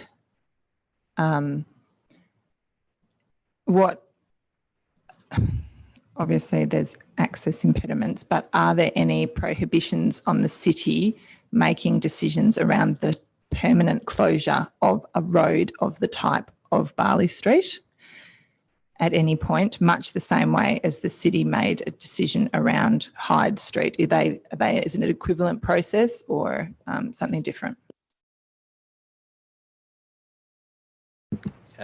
Through you, Mayor Cole, I think it's best if I take that question on notice and just check all the details. The report states that the lot on Beaufort Street is the only lot we own in a town centre. And I just wanted to clarify what the ownership status is of the existing car parks on Raglan and Chelmsford Grosvenor from, a legal perspective. Through you, Mayor Cole, you're correct that we do own 2 of the lots that comprise the Raglan Road car park, and then we have a management agreement for the other lot. And sorry, what other car park did you ask about? The Grosvenor Chelmsford one that runs between those 2 streets. Through you, Mayor Cole, I'm not sure about that one. I can check those.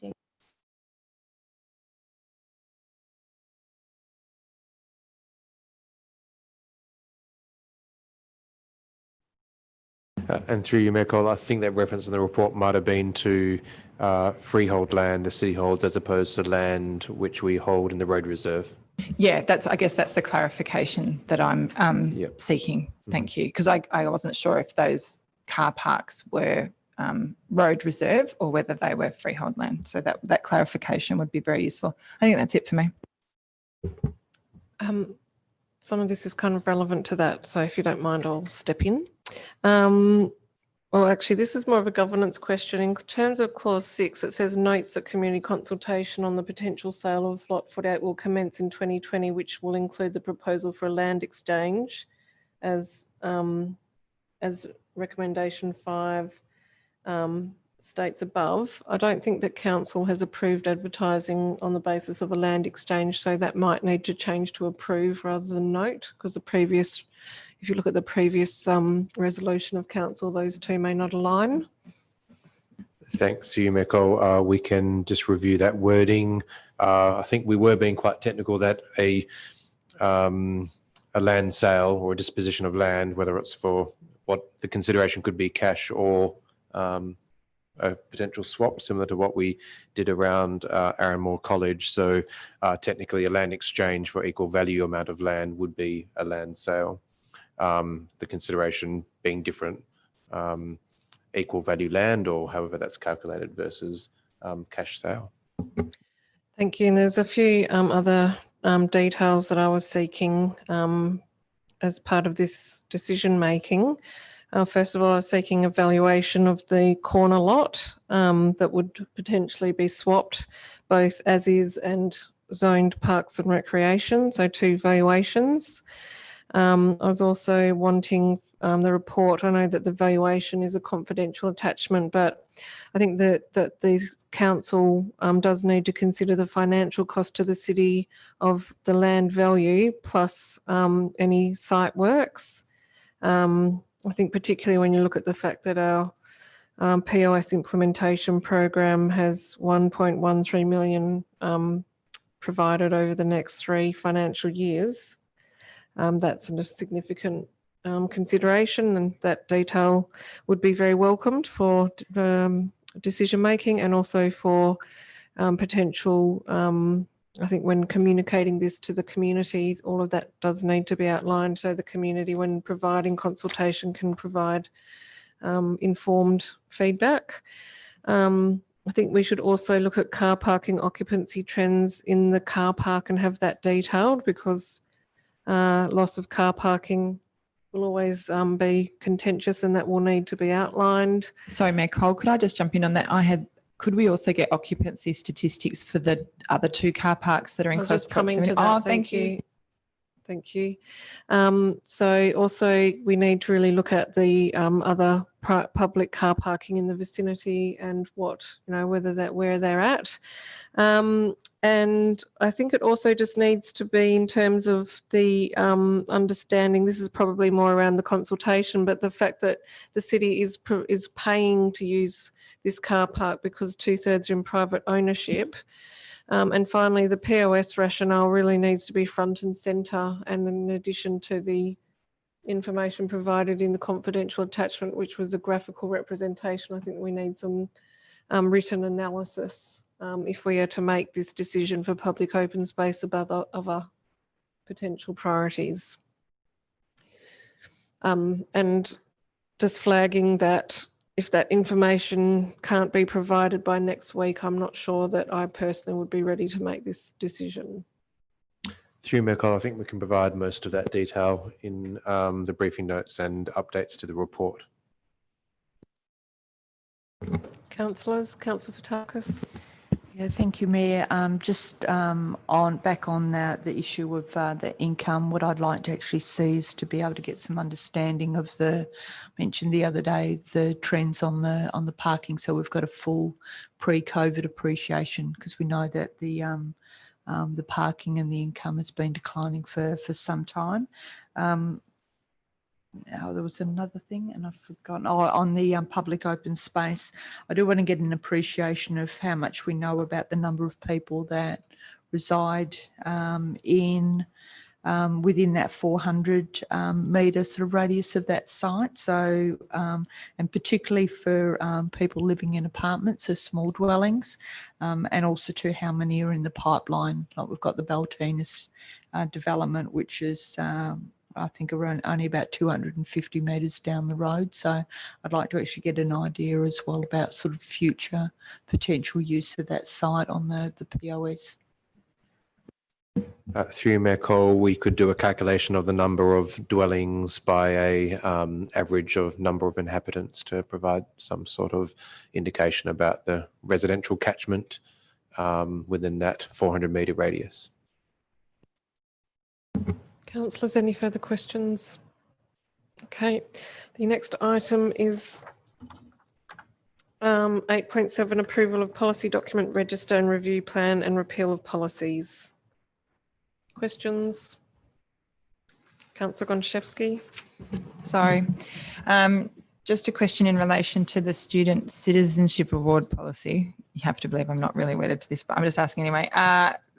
If we repealed this policy but didn't put something in something other policy, is there anything to stop that particular initiative being ceased with no engagement with council? Like, should this be in the community funding policy, for example? Through you, Mayor Cole, I think there's zero risk in that the current annual awards being continued. It's done at a very low cost to a very high degree of satisfaction from the schools and the recipients. We don't think there's any issue with that continuing without this policy, which is slightly out of date in terms of how we run the current awards. So the distribution of those funds would just be a business as usual operations decision.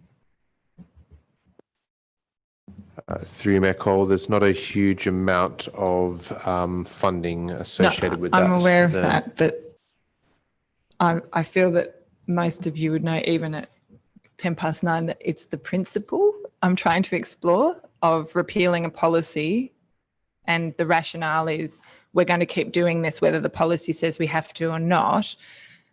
If a council at some point made a decision that we were going to do this, and we have an intention of still doing it, why is the policy then considered to be unnecessary?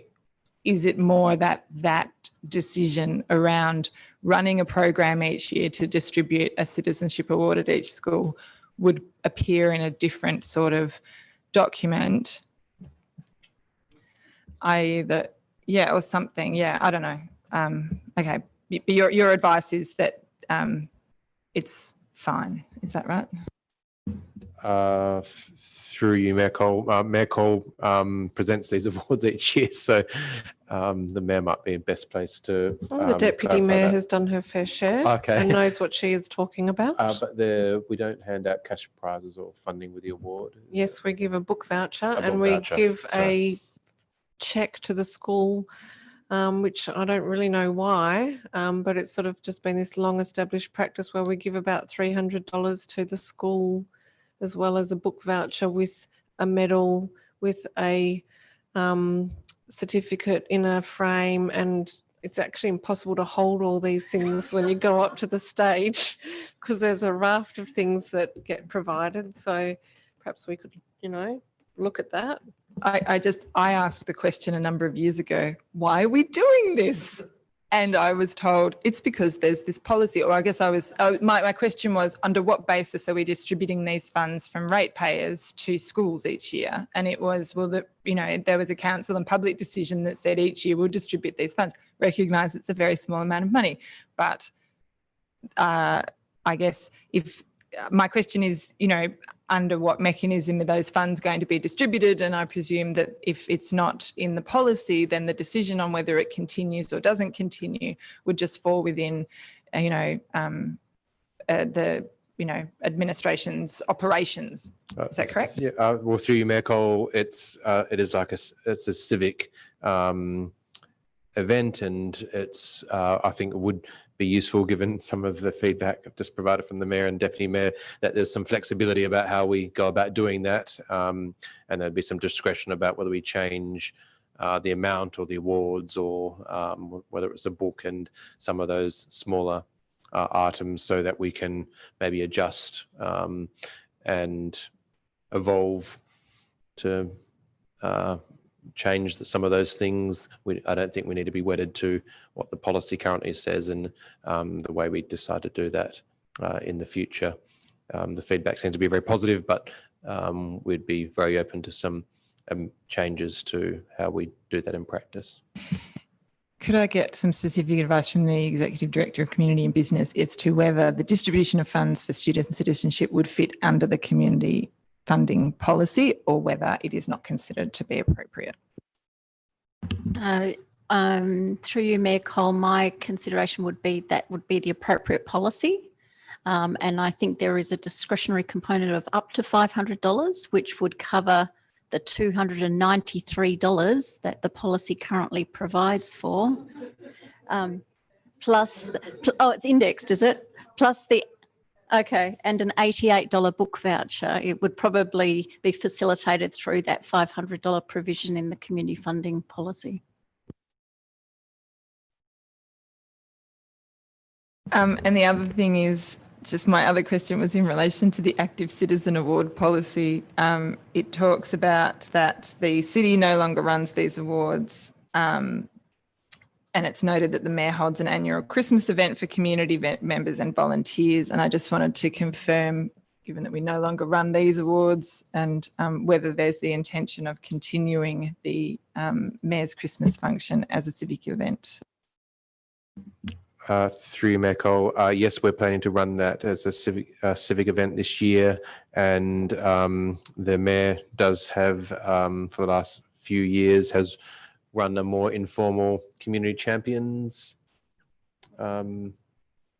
listing and announcement as part of that. And I think it would be useful if we could just have a little bit more flexibility about, instead of having the active citizens award policy each year, maybe mixing it up a little bit.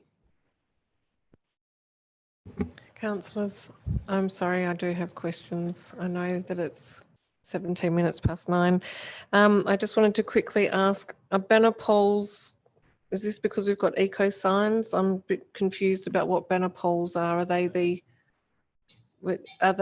like ones in Mount Hawthorn, the banner poles, or are they the stick your Kialla market on a post in the park, or it's the Mount Hawthorn Primary School Fair?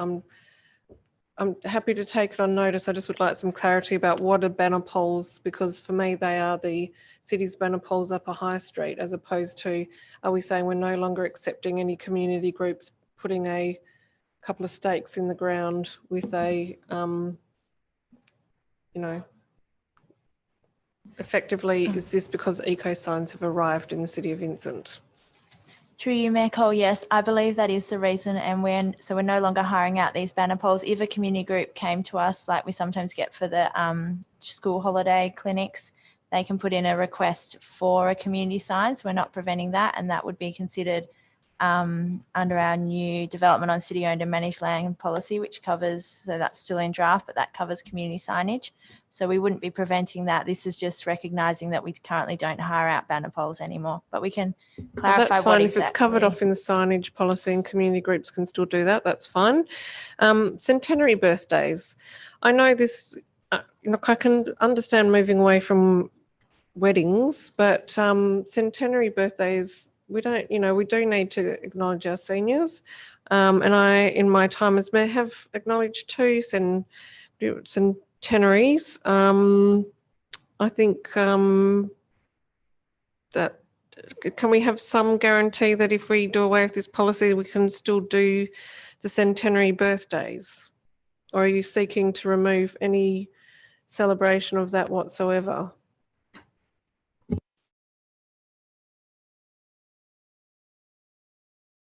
Can I ask a question, CEO? Sorry, Mayor Cole, just through you. In the event, I understand what the policy says. In the event that current or future mayor or elected member or otherwise wish to acknowledge what would be considered a milestone event, is it not open to them to speak on to offer that congratulations in their role?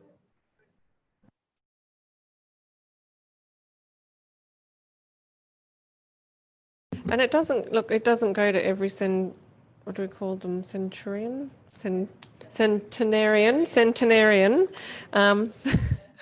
Yes, with a fork. Yes, it just really is for those people who approach, and it's often a family member who has approached and says, we're celebrating 100th birthday. So I would just like to understand that if this policy is repealed, what ability do I have to respond to celebrate a centenarian's birthday? Through you, Mayor Cole, we wouldn't need to change the current practice that if we were approached by a member of the community who wanted to make this gesture, that could be arranged through the CEO's office as currently outlined in the policy. It's not, we're not actively looking or seeking or tracking all our residents' birthdays. So this really is by exception, and it hasn't, I think, as you said, there's only been a couple in the last few years that have been brought to our attention. So without the policy, if a person comes forward to the city and requests a marking of the occasion, that would still be possible? Through Mayor Cole, yes. Okay. The other question is council member requests. This does have the 10 working day requirement. Is it in it? Is that captured elsewhere? I can't remember whether that's in the governance framework. It's the council member request policy. Through you, Mayor Cole, that is now covered in the governance But does it framework. capture the 10 working day requirement? We'll double check that in the briefing notes. Okay, thank you. And just in terms of policy review, I think we have seen the need for the review of the signage policy, and it's not called the childcare policy, but it's a policy that deals with childcare. Through you, Mayor Cole, can- that's the planning policy related to Planning childcare. policy, I can look it up tomorrow. I haven't got the correct wording, but it's got very minimal information about how we treat childcare, and we are seeing a flux of childcare centre applications. Okay, are there any other questions on this item? Councillor Wallace? Thanks, Mako. Just a quick one on the review of Policy 761, Heritage Management Development Guidelines. I'm just aware that it refers to a number of clauses in the Local Planning Scheme 1, which weren't carried through to Planning Scheme 2. So I think it's therefore kind of needing maybe a more urgent review than what was proposed in 2022-23. I was just wondering if there was a reason for delaying it for a couple of years or whether it could otherwise be brought forward. Through Mayor Cole, we'll take that on notice. It'd be useful if you just provide some feedback on what those issues you identified were maybe offline.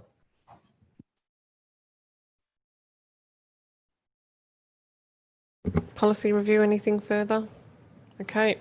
Next item is appointment of community member to the City of Vincent Audit Committee. We haven't received this report yet, CEO. What's the status, please? Through Mayor Cole, applications were only due to be closed at the end of close of business yesterday. So we'll prepare that report later this week for the OCM as a late item. So can I just ask, would that come out for council members and the community to review on Friday? Through Mayor Cole, yes. Okay. 8.9, appointment of Tamala Park Regional Council representatives. We have 2 nominations so far, Councillor Fotakis for the member and Councillor Castle for the alternate. Still open up until the vote. So if anyone's wanting to discuss, please, CEO knows what happens at Tamala Park, as do I. Feel free. Any questions? Okay. Item 8.10, the information bulletin. Come on down, Councillor Hallett. No? No, okay. All right. No one's asking questions, so I'll quickly move on. Now, we do have 3 notices of motion, but again, I'm not quite sure what the status is, CEO. Can we have a bit of a rundown of where the 3 notices of motion are, please? Through Mayor Cole, we would publish the final notices of motion as put by elected members on Friday as well. We're still in discussions with the 3 elected members on the final words of that. We could circulate, I think, 9.3 and 9.2, and I'm still in discussion with Councillor Gondaszewski about 9.1. Okay. Okay, thank you, CEO. Well, that concludes this evening's council briefing at, declare the meeting open, closed rather, at 9:24 p.m. Thank you, everyone.